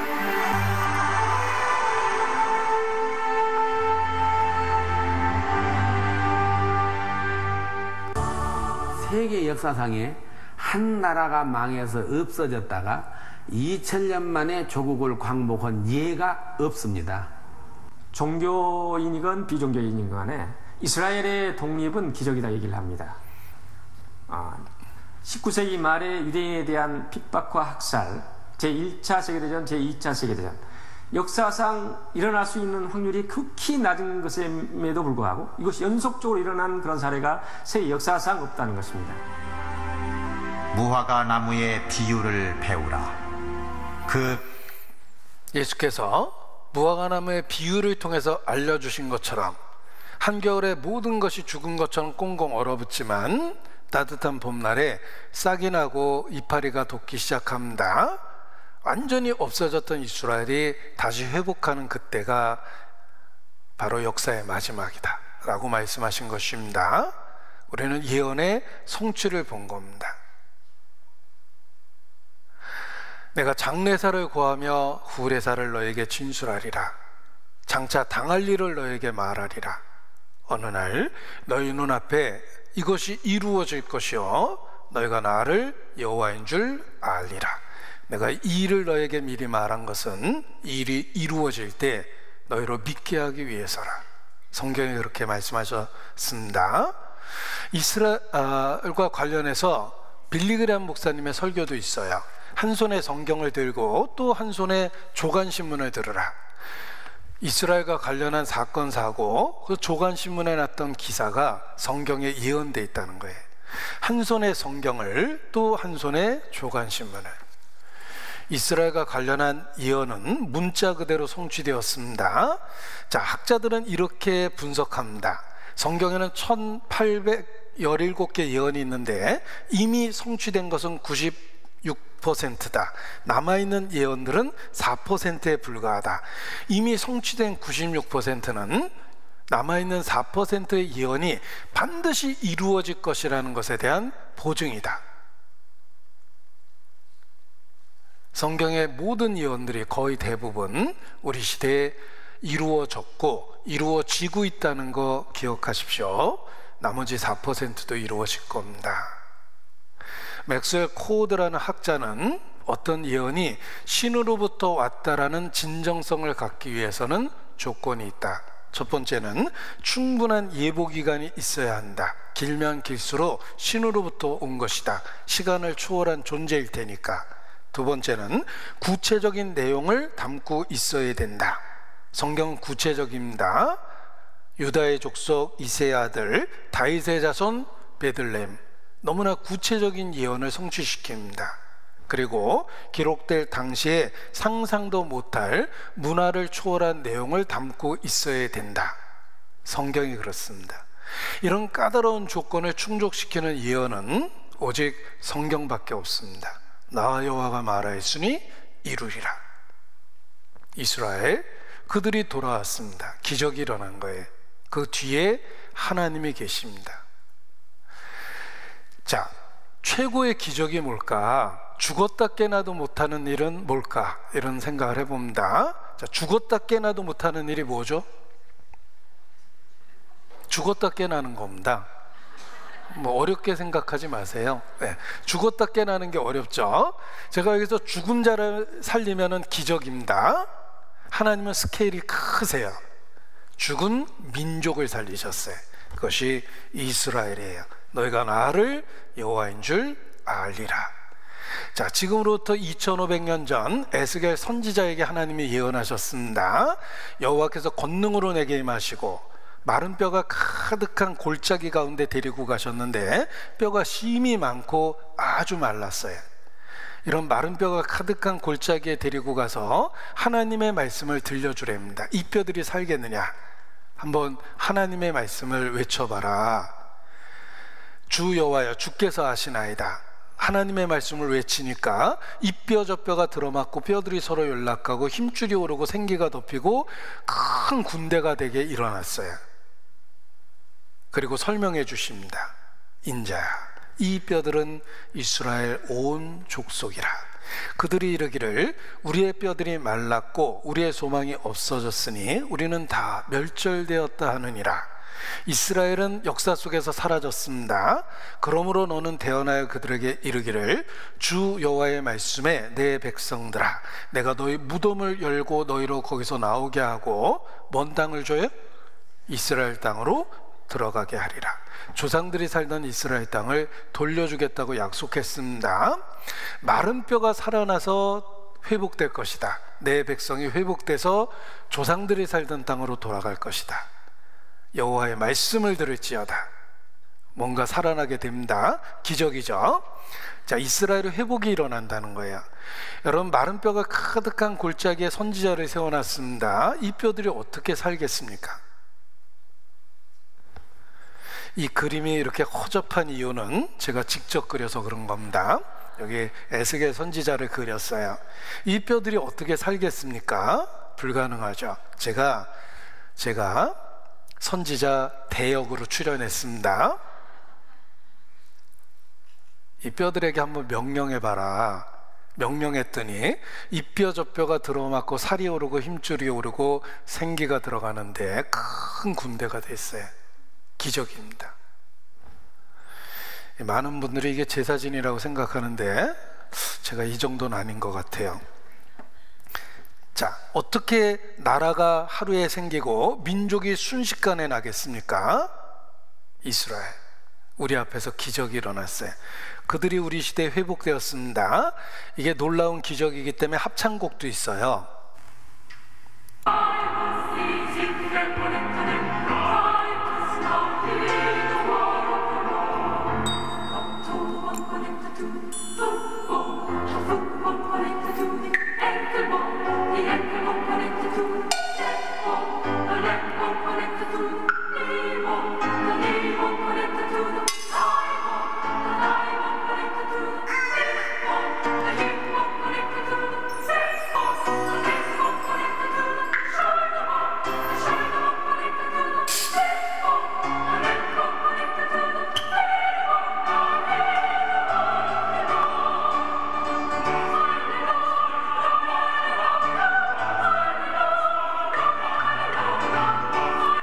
자, 이 뼈 저 뼈가 막 들어맞아서 큰 군대가 돼서 움직이니까 얼마나 신기합니까? 그래서 그 장면을 이렇게 합창곡으로 만든 거예요. 이스라엘, 그들이 우리 시대에 회복됐습니다. 그리고 정말 강한 나라가 되겠다라고 말씀하셨는데 우리 시대 이스라엘이 정말 그렇게 됐어요. 이스라엘이 강한 나라가 된다라고 말씀하셨는데 여기 한번 보십시오. 여호와께서 말씀하시되 그날에는 내가 저는 자를 모으며 쫓겨난 자로 내가 환난받게 한 자를 모아 그 저는 자로 남은 백성이 되게 하며 멀리 쫓겨났던 자로 강한 나라가 되게 하겠다. 이스라엘을 저는 자라고 그랬죠. 왜 이스라엘이 저는 자죠? 구약은 믿는데 신약을 안 믿죠. 여호와 하나님은 믿는데 예수님 믿지 않죠. 영적으로 저는 자예요. 그 저는 자를 모아서 강한 나라가 되게 하겠다. 이스라엘을, 그 작은 자가 천을 이루겠고 약한 자가 강국을 이룰 것이라. 때가 되면 나 여호와가 속히 이루리라. 그들을 회복해서 강국, 강한 나라를 만들어주겠다고 약속했습니다. 자, 강소국 이스라엘은 어떻게 국방 강국이 되었나? 군사 강국을 이스라엘은 유지하고 있다. 방위산업 강국 이스라엘, 이스라엘을 무인기 강국으로 만든 초석, 스타트업 강국 이스라엘과 기술개발 손잡는다. 사이버 보안 강국 이스라엘, 벤처 강국 이스라엘, 에너지 강국 이스라엘, 백신 강국 이스라엘, 과학기술 강국 이스라엘, 안보 강국 이스라엘, 농업으로 인해서 기술 강국된 비결, 축산 강국 이스라엘, 사막의 농업 강국 비결, 창업 강국 이스라엘, 소프트웨어 창업 강국 이스라엘, 보안 강국 이스라엘, 스타트업 강국 이스라엘, 생명과학이 유독 강한 이스라엘, 창업 대국 이스라엘, 벤처 강국이라고 그랬죠. 사이버 강국이며 이스라엘은 첨단 기술의 강소국이다. 세계 핵탄두도 이스라엘의 소국, 작은 국가임에도 불구하고 많이 갖고 있습니다. 이스라엘 핵엔 침묵하고 있는데 이스라엘은 많은 핵무기를 갖고 있는 것으로 알려져 있어요. 에너지 강국이며 첨단 보유 군사 강국이다. 많은 아랍과 대적함에도 불구하고 잘 버텨내는 건 뒤에 하나님이 있다는 거예요. 이스라엘은 정말 하나님과 함께하고 있기 때문에 강국이 된 거예요. 그냥 문자 그대로 성취된 거죠. 자, 마지막 때 이스라엘이 돌아오는데 놀라운 건 한 사람도 남기지 않고 다 돌아오겠다라고 하나님께서 예언해 주셨어요. 한 사람도 남기지 않고 다 돌아온다고 예언되어 있는데 에스겔 39장입니다. 한 사람도 남기지 않고 다 돌아오게 하겠다라고 예언되어 있습니다. 에스겔 39장 28절에 보면 우리 같이 읽죠. 전에는 내가 그들로 사로잡혀 열국에 이르게 할 거니와 후에는 내가 그들을 모아 고토로 돌아오게 하고 그 한 사람도 이방에 남기지 아니하리니 그들이 나를 여호와 자기들의 하나님인 줄 알리라. 심지어는 한 사람도 남기지 않고 다 돌아오게 하겠다고 약속해 주셨습니다. 유대인은 이 말씀을 국가 정책으로 삼습니다. 하나님 말씀이기 때문에. 1973년 10월 전쟁 때에 유대인들이 많이 죽었습니다. 전쟁에는 승리했지만 그 당시에 정치 지도자가 쫓겨났어요. 왜냐하면 너무 많은 젊은 유대인이 죽었어요. 사막에서 죽으면 시체를 못 찾습니다. 사막에 모래에 묻혀버린대요. 사막에는 어젯밤에 산이 여기 있었는데 자고 일어나니까 산이 이쪽에 가 있어요. 바람이 불면 모래 언덕에 변화가 생겨서 산이 옮길 정도입니다. 따라서 죽으면 시체를 못 찾는데요. 모래에 빠진 거예요. 1973년 10월에 죽은 유대인 시체를 지금도 이스라엘이 포기하지 않고 찾고 있습니다. 이스라엘 국가 부서 중에 그 유해 발굴 부서가 있어서 아직도 찾고 있어요. 시체 하나도 포기하지 않는다라는 국가적인 신념을 보여주는 거예요. 1986년 레바논 사태 때 공군 조종사 레바논 중위가 비상 탈출하는 모습을 동료들이 봤는데 분명히 살아서 탁 탈출했거든요. 행방불명이 됐어요. 그 아라드 중위를 이스라엘 정보부가 1986년 행방불명된 그를 지금도 찾고 있어요. 그런데 나이를 계산해 보면 지금은 늙어 죽을 나이거든요. 시체라도 돌려달라 그래요. 아랍하고 회의할 때마다 아라드 중위를 너희가 포로로 데리고 있으면 어마어마한 보상금을 줄 테니까 돌려달라. 근데 나이를 계산해 보니까 늙어 죽을 나이거든요. 시체라도 주면, 유해라도 주면 보상금을 주겠다, 이렇게 이야기하고 있습니다. 아라드 중위는 상징적인 인물이에요. 국가는 당신을 잊지 않고 있다예요. 죽었다는 증거가 없기 때문에 국가는 포기하지 않는다는 뜻입니다. 여러분 중에 아라드 중위 행방을 알고 계신 분은 이스라엘 대사관으로 전화하시면 자손 3대가 먹고 살 수 있는 재산은 받을 거예요. 아라드 중위를 아직도 찾습니다. 최근에는 길라드라는 병사 하나가 납치당했어요. 이스라엘은 길라드를 데려오기 위해서 1027명의 포로를 풀어주기로 결정합니다. 잘못 들으신 게 아니에요. 1027명의 포로를 풀어주기로 결정을 해요. 왜냐하면 성경 말씀을 정책적으로 그대로 사용한 거예요. 이스라엘과 하마스가 합의한 대규모 포로 맞교환 작업이 본격화됐습니다. 이스라엘이 병사 1명을 받고 포로 1000여 명을 내주는 건데 글쎄요, 논란도 끊이지 않을 전망입니다. 신상호 기자가 보도합니다. 이스라엘 병사 1명과 팔레스타인 제소자 1027명을 맞바꾸는 작업이 시작됐습니다. 잘 이해가 안 가죠? 어떻게 이런 결정을 할까? 하나님 말씀에 순종하겠다야. 한 사람의 유대인도 포기하지 않는다는 하나님 말씀을 그냥 정책적으로 그대로 실현한 겁니다. 자, 우리나라 제주도 앞에 이스라엘 배가 와서 침몰했어요. 많은 유대인이 죽었습니다. 이스라엘 정부에서 수색대를 보내서 망망대해서 시체를 찾습니다. 몇 개월째 우리나라 정부에서 그만 찾으라 그랬어요. 남해 바다 앞에서 왔다 갔다 하니까 성가시잖아요. 그때 그들이 대답했습니다. 우리는 찾을 때까지 포기하지 않는다. 부러운 이스라엘 동포의 제주 남해 침몰 실정, 자국 선언 수색 4개월째 단 한 명의 시신이라도 더 찾겠다.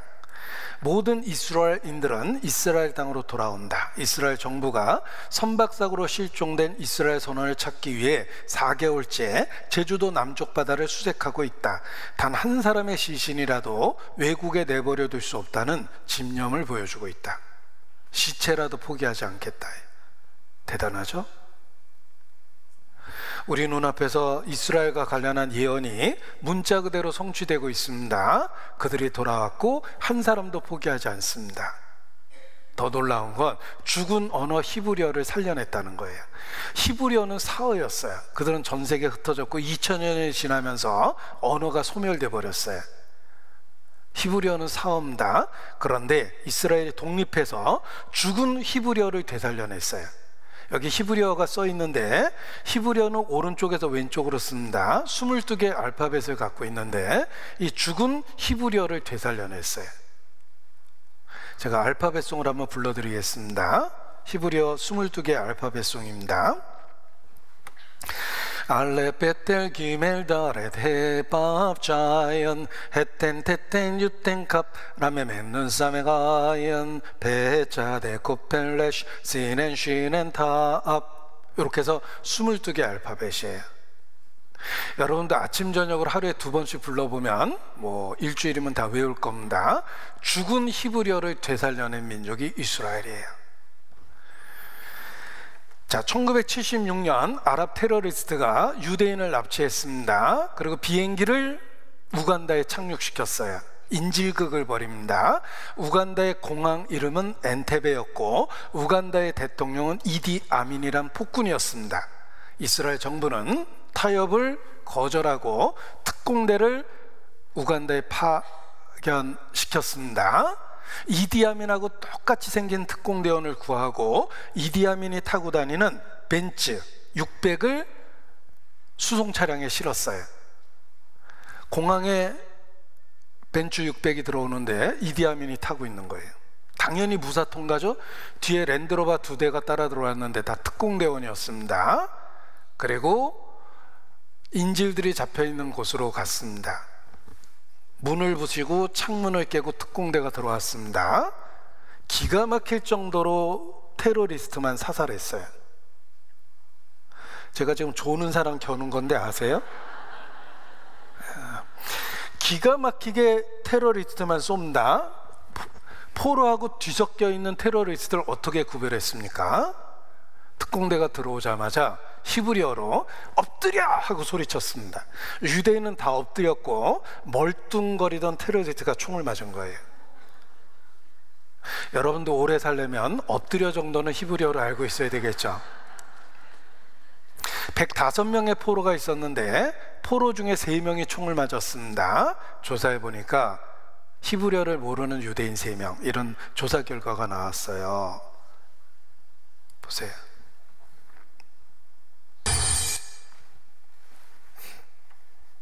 엔테베 특공작전입니다. 썬더볼트. Operation Thunderbolt will precede this plan. 작전명은 썬더볼트.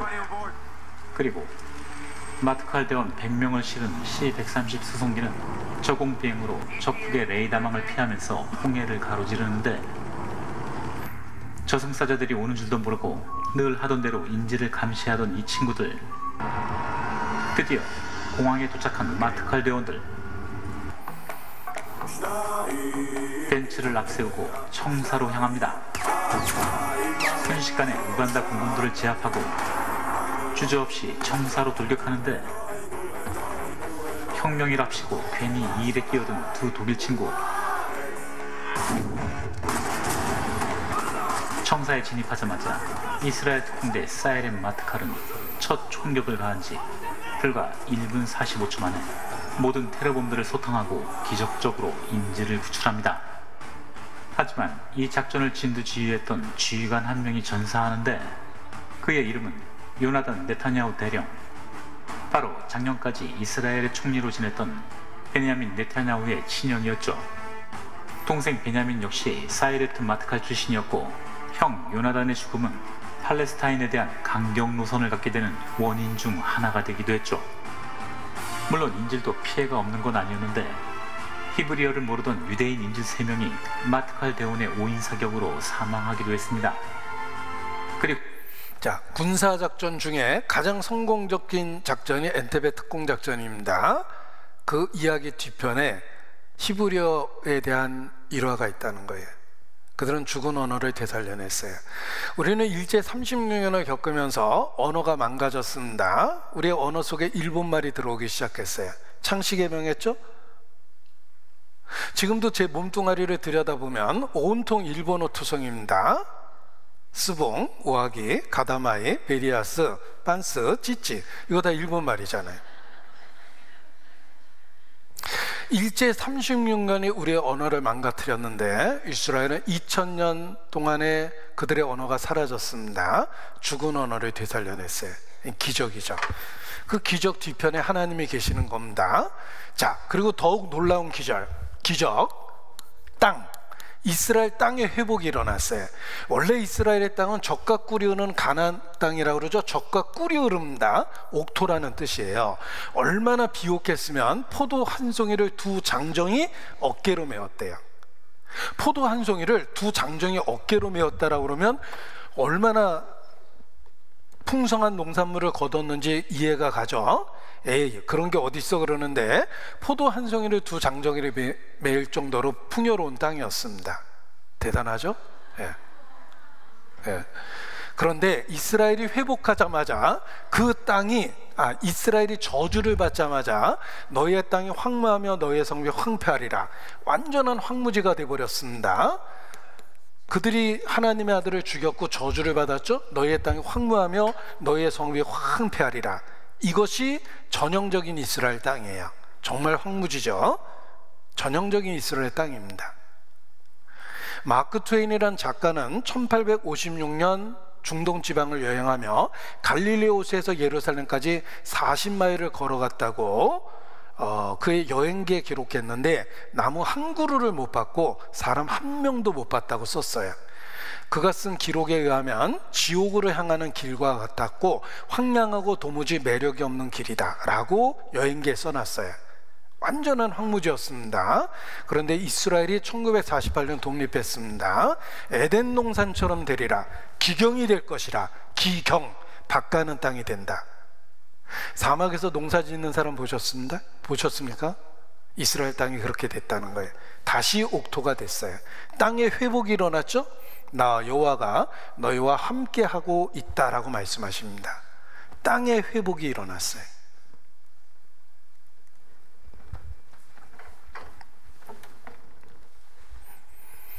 자, 이게 전형적인 이스라엘 땅입니다. 전에는 지나가는 자의 눈에 황막에 보이던 그 황무한 땅이 장차 기경이 될 것이라. 에스겔 36장 34절 기경이 될 것이라. 사막에서 농사 짓는 나라는 이스라엘밖에 없어요. 이렇게 바뀌었어요. 이렇게 황무하던 해안가는 해안의 도시가 만들어지고 이스라엘의 옛날과 현재라는 독일의 사진작가가 몇 장 남아있는 중동의 사진을 보고 다시 그곳에 가서 같은 앵글로 사진을 찍어서 과거와 현재를 비교했는데 이랬던 것이 이렇게 바뀌었어요. 이렇게 황무하던 것이 이렇게 바뀌었습니다. 이렇게 황무하던 해안가의 도시가 만들어졌어요. 이렇게 황무하던 곳이 지금은 기경이 됐어요. 황막한 도시가 사람들이 살고 무너진 곳을 건축하고 오랫동안 버려진 쓸모없던 땅이 다시 옥토가 됐어요.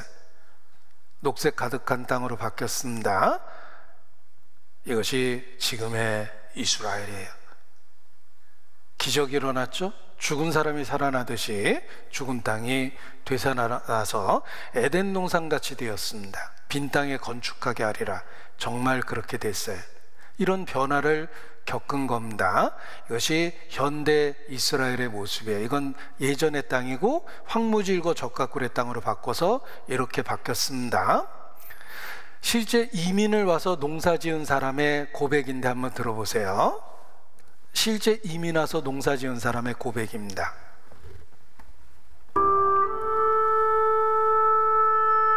For centuries, these regions were covered with vibrant, fertile grapevines.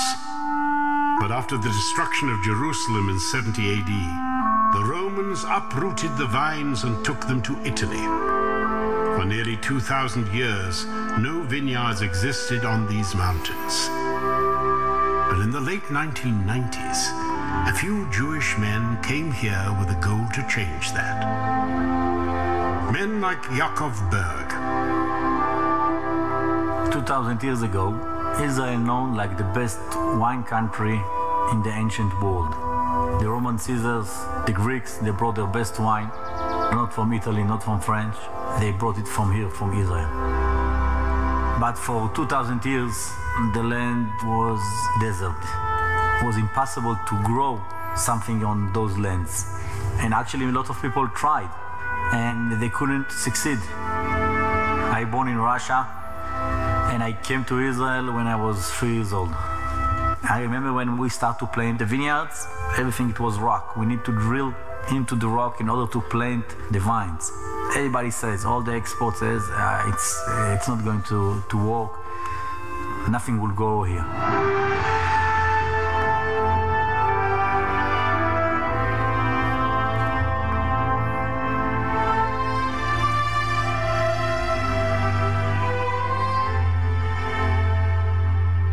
I don't think it's something that we can really understand. It's not that we changed the land, it's not that we brought a new soil or something like that. The land really came back to herself. It's like a dead man that came back to life. To me, Israel, it's the best proof God exists and still acting in our world. I don't think you can find a better proof. I'm Yaakov Berg, and I am Israel. 회복된 이스라엘 그 뒤편에 하나님이 계십니다. 자, 그리고 우리 시대 최고의 또 하나의 예언이 성취됐습니다. 이스라엘은 1948년 5월 14일 날 독립했습니다. 그로부터 20년 뒤 하나님의 약속이 성취됩니다. 예루살렘을 돌려주시겠다고 약속했는데 1967년 6월 7일 6.1 전쟁이라는 기적 속에서 이스라엘이 예루살렘을 되찾아요. 자, 유대인은 2000년 전 세계를 떠돌면서 그들의 민족적인 소원이 내년에는 예루살렘에서 라는 말로 표현되었습니다. 그들은 약속의 도시, 예배의 도시 예루살렘을 회복하는 게 민족적 소원이었습니다. 내년에는 예루살렘에서.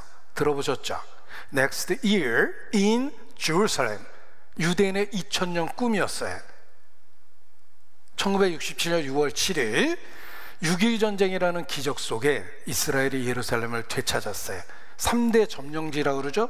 말 많은 가자지구, 그리고 웨스턴 뱅크라고 일컬어지는 동예루살렘, 그리고 군사적 요충지라고 하는 골란고안, 이게 전쟁 때 뺏은 곳이에요.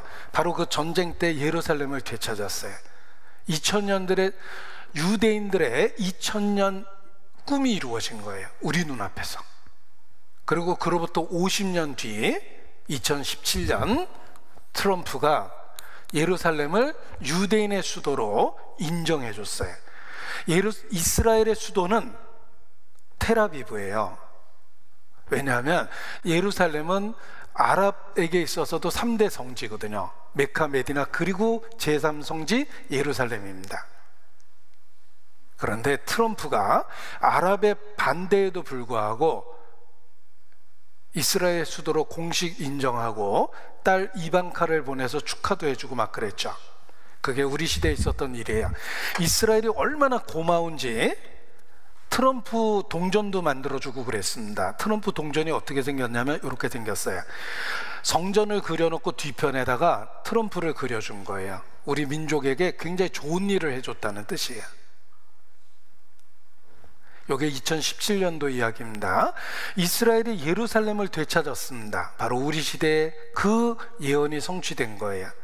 이 6.1 전쟁은 전쟁 역사의 최고의 기적입니다. 6일 만에 이스라엘이 이길 수 없는 전쟁을 이겼는데 그때 이스라엘의 장군이 모세 다얀이에요.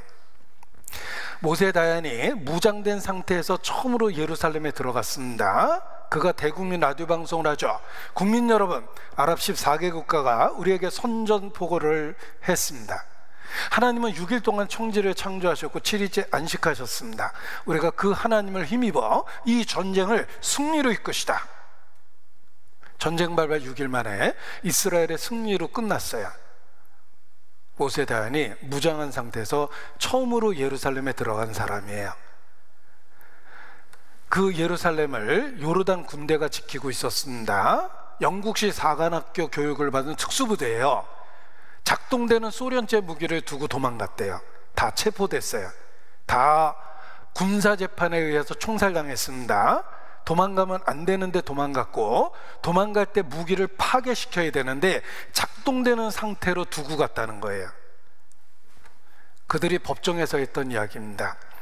우리는 기꺼이 알라 신을 위해서 죽으려고 생각했습니다. 우리는 이스라엘과 싸우려고 결심했습니다. 그런데 천사와 싸울 수는 없었습니다. 이스라엘 병사 하나를 총으로 겨누면 수없이 많은 천사들이 보였습니다. 우리는 총 하나 제대로 쏠 수가 없었습니다. 그리고 그 전날 상상할 수도 없는 공포감이 온 예루살렘을 휩쓸었습니다. 우리는 도저히 싸울 수가 없었습니다. 이게 총살당한 아랍 병사들의 법정 증언이에요. 그래서 다큐멘터리를 만들었는데 이런 장면이 나옵니다. 이스라엘 병사 하나를 총으로 겨누면 수없이 많은 천사가 보였다는 거예요. 이게 그 다큐멘터리 중에 하나예요. 익스트림 히스토리라는 영상에도 소개가 됩니다. Extreme Mysteries. In 1967, the tiny nation of Israel achieved one of the most stunning military victories of all time. I'm convinced that there was divine intervention in the Six-Day War. When you compare the two armies and see the size of the number of soldiers as well as the buildup of machinery, you know that it couldn't have possibly happened without some outside help. Israel was one nation against a sea of Arab states. It certainly looked as if we would lose hands down and cease being a nation amongst nations. When we won, and especially when we liberated the holy city of Jerusalem, there was no question in our minds that this was a war, a victory designed by God. There are several events that took place during the Six-Day War. 자, 이 전쟁은 하나님이 디자인한 게 틀림없다라는 표현을 썼습니다. 이길 수 없는 전쟁을 이겼습니다. 그 뒤에 하나님이 계시는 거예요. 나 여호와가 너희와 함께 하겠다. 함께 싸우겠습니다. 자, 우리는 예언의 성취를 보았습니다. 이스라엘 뒤에 하나님이 계세요. 이스라엘 그들이 돌아왔고 땅의 회복이 일어났고 죽은 언어가 되살아났으며 약속의 도시 예루살렘이 이스라엘에게 돌아갔어요. 이런 일이 이루어지는 걸 보거든 인자가 문 밖에는 줄 알라. 그래서 우리 시대를 마지막 시대라고 이야기하는 겁니다. 우리 손양원 목사님은 신사참배에 대한 강요를 받았을 때 하늘의 구름만 봐도 주님이 올 것 같은데 내가 어떻게 신사참배를 할 수 있겠는가? 끝까지 고문 속에서도 거절하셨습니다. 우리는 예언의 성취를 보고 있어요. 우리 손양원 목사님이 즐겨 불렀던 찬송입니다. 먼 하늘 이상한 구름만 봐도 내 주님 오시는가 바라봅니다. 가실 때 다시 오마 하신 예수님, 오 주여 이 시간에 오시옵소서. 저 하늘 이상한 구름만 봐도 주님이 오실 것 같은데 어떻게 신사참배를 할 수 있겠는가? 우리도 마찬가지입니다. 우리는 예언의 성취 시대를 살고 있어요. 회개하고 복음을 믿어야 됩니다. 이스라엘 그 뒤편에 하나님이 계십니다. 자, 이스라엘 역사 현재와 관련한 키워드는 회복이다. 우리는 회복의 역사를 보고 있어요. 그렇다면 이스라엘의 미래와 관련한 키워드는 무엇일까? 성경은 장차 인류 역사가 끝장나는 마지막 전쟁이 중동에서 일어난다고 예언하고 있습니다. 그것이 바로 아마겟돈이에요. 이 아마겟돈은 히브리 말이며 현대 이스라엘 말로는 이스라엘 평야, 거기가 아마겟돈입니다. 구약 성경에 있는 에스라 엘론, 무기또, 이게 마지막 전쟁이 일어난다고 하는 아마겟돈이에요. 성경은 마지막 전쟁이 중동에서 이스라엘과 관련해서 일어나며 그 전쟁이 역사의 마지막이라고 이야기합니다. 곧 전쟁이 일어날 거예요. 아마겟돈이 어떻게 생겼는지 여기 영상 하나를 보여드리겠습니다. 이스라엘은 항공 촬영하는 게 어렵거든요. 이렇게 이스라엘 아마겟돈 전경이에요.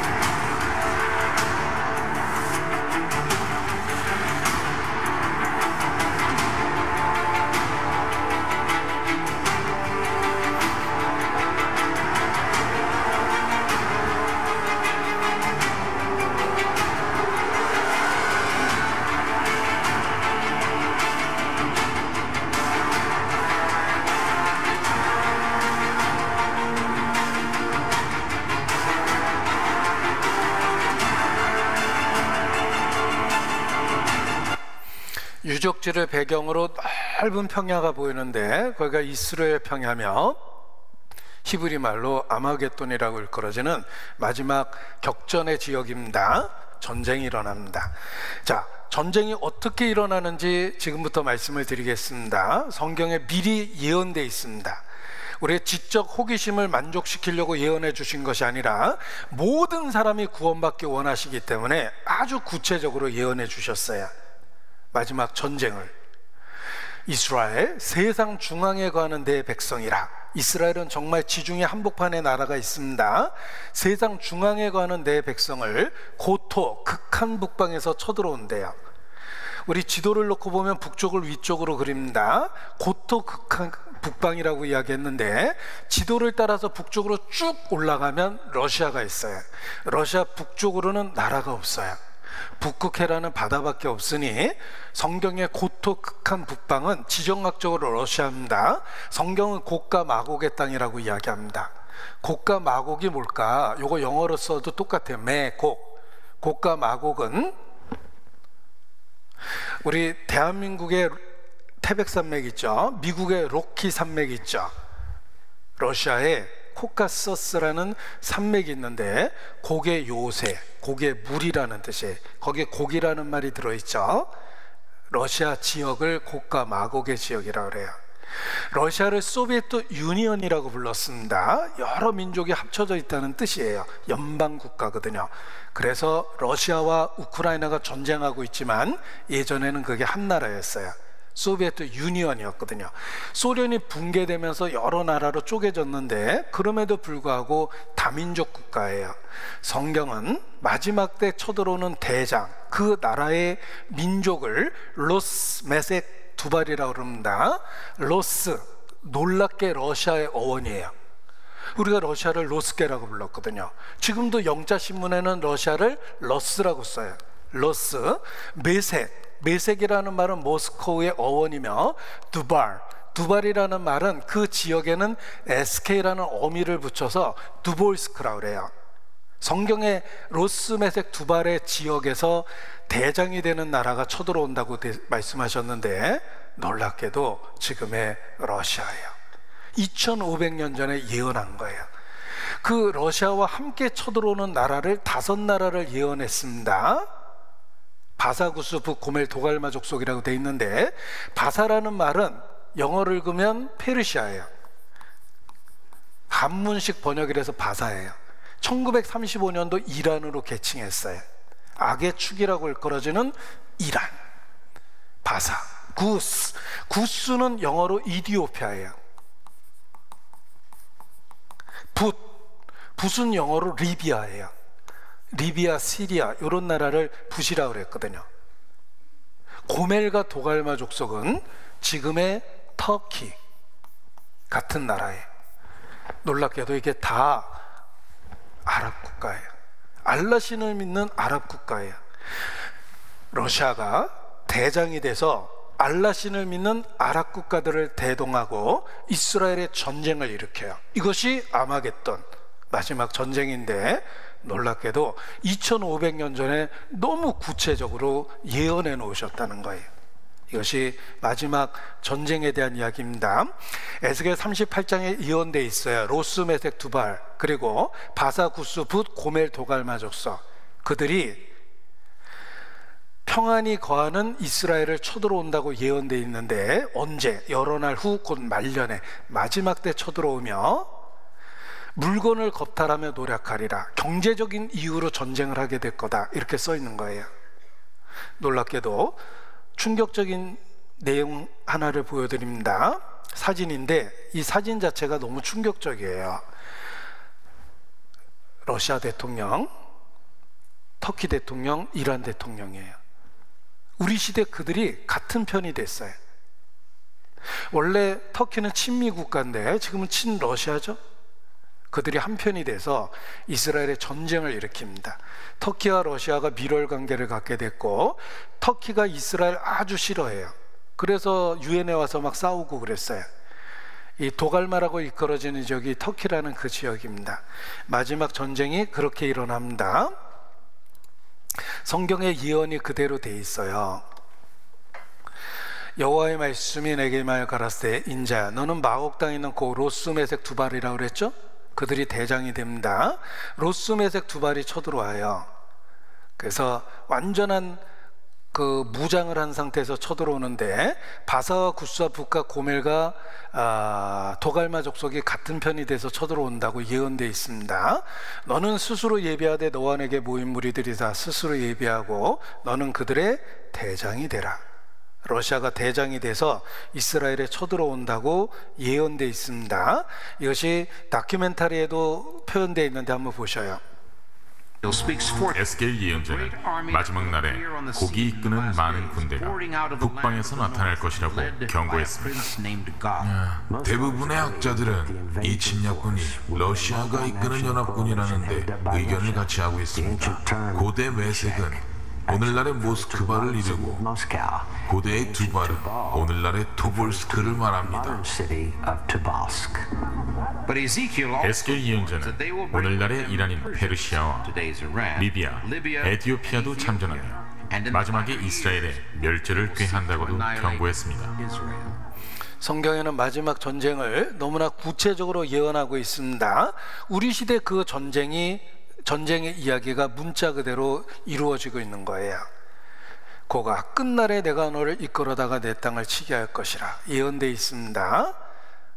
마곡, 로스메색 두발, 바사구스 이런 게 너무나 구체적인데 예로부터 이 예언을 많은 사람들이 주목했습니다. 그래서 에스겔 38장 39절의 이야기가 마지막 전쟁에 대한 이야기라고 분명하게 언급을 하는데 그것이 영국의 런던 로스 주교는 지금부터 300여 년 전인 1713년에 에스겔 38장 39장에 대해서 이렇게 말하였다. 러시아 사람들의 이름의 유래가 됐고 그들이 전쟁의 주역이 된다.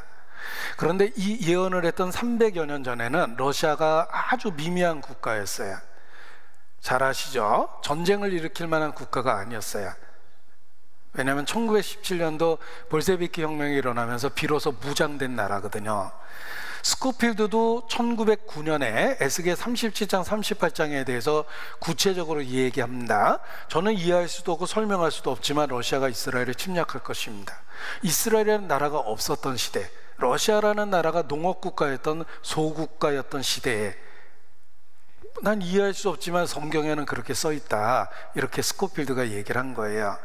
그 당시에는 이스라엘은 존재하지도 않았고 러시아는 기독교 정부의 국가였다. 그런데 너무나 구체적으로 예언을 했습니다. 자, 전쟁의 이유는 물건을 겁탈하며 노력하리라.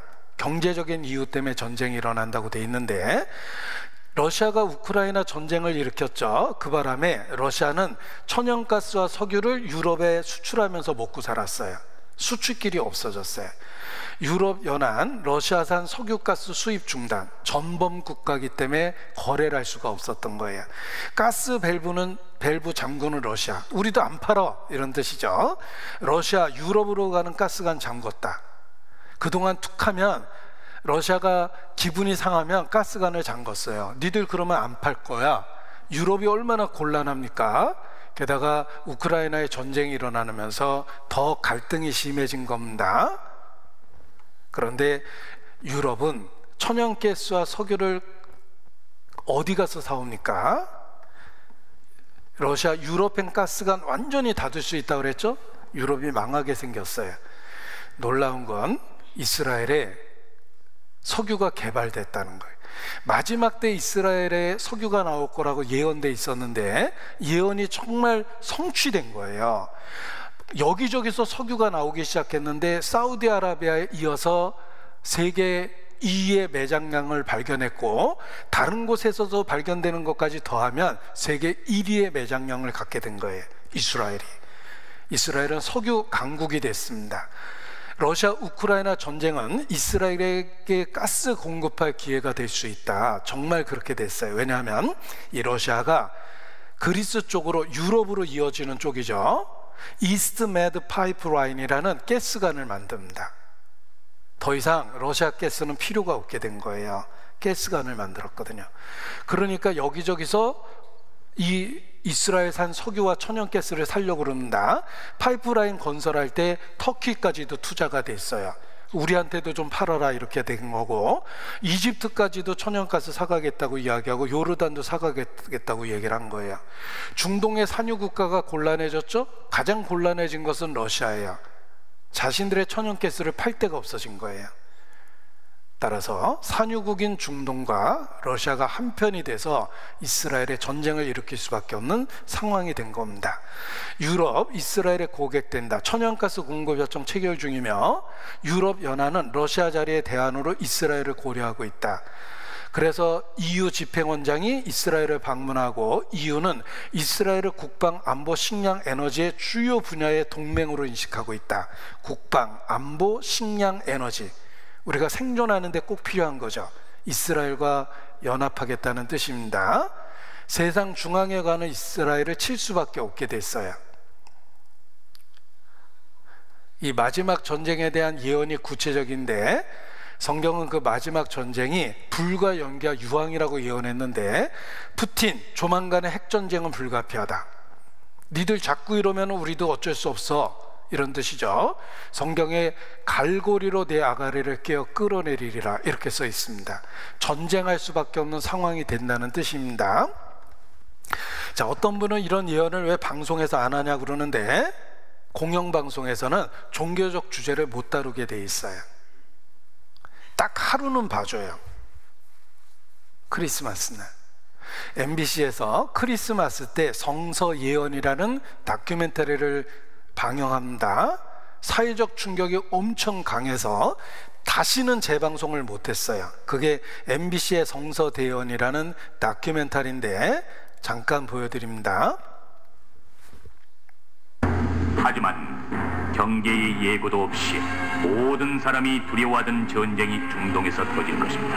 아랍 민족은 자기네의 우세한 경제적 지위를 이용해서 이스라엘 국가를 먼저 공격할 것입니다. 러시아인들은 이 사태에 대응하여 중동으로 밀고 들어와서 성지를 점령하게 됩니다. 그들은 땅을 뒤덮는 구름처럼 큰 세력으로 주인 노릇을 합니다.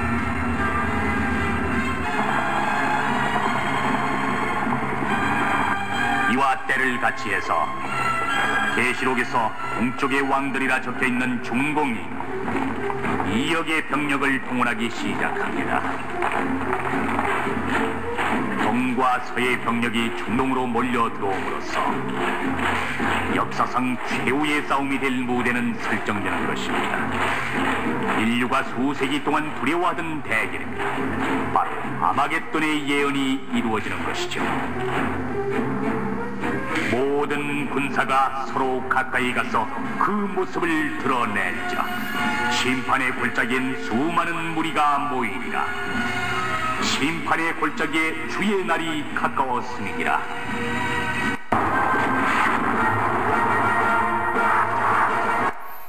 마지막 전쟁은 불과 연기와 유황으로 사람이 죽게 된다고 예언되어 있습니다.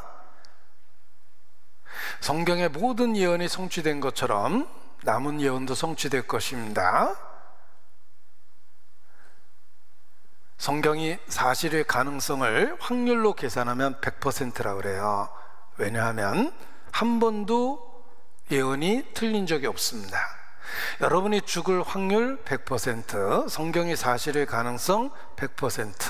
여러분은 반드시 잠시 후에 죽음, 그리고 그 후 하나님 앞에 서게 됩니다. 하나님 만날 준비를 하셔야 됩니다.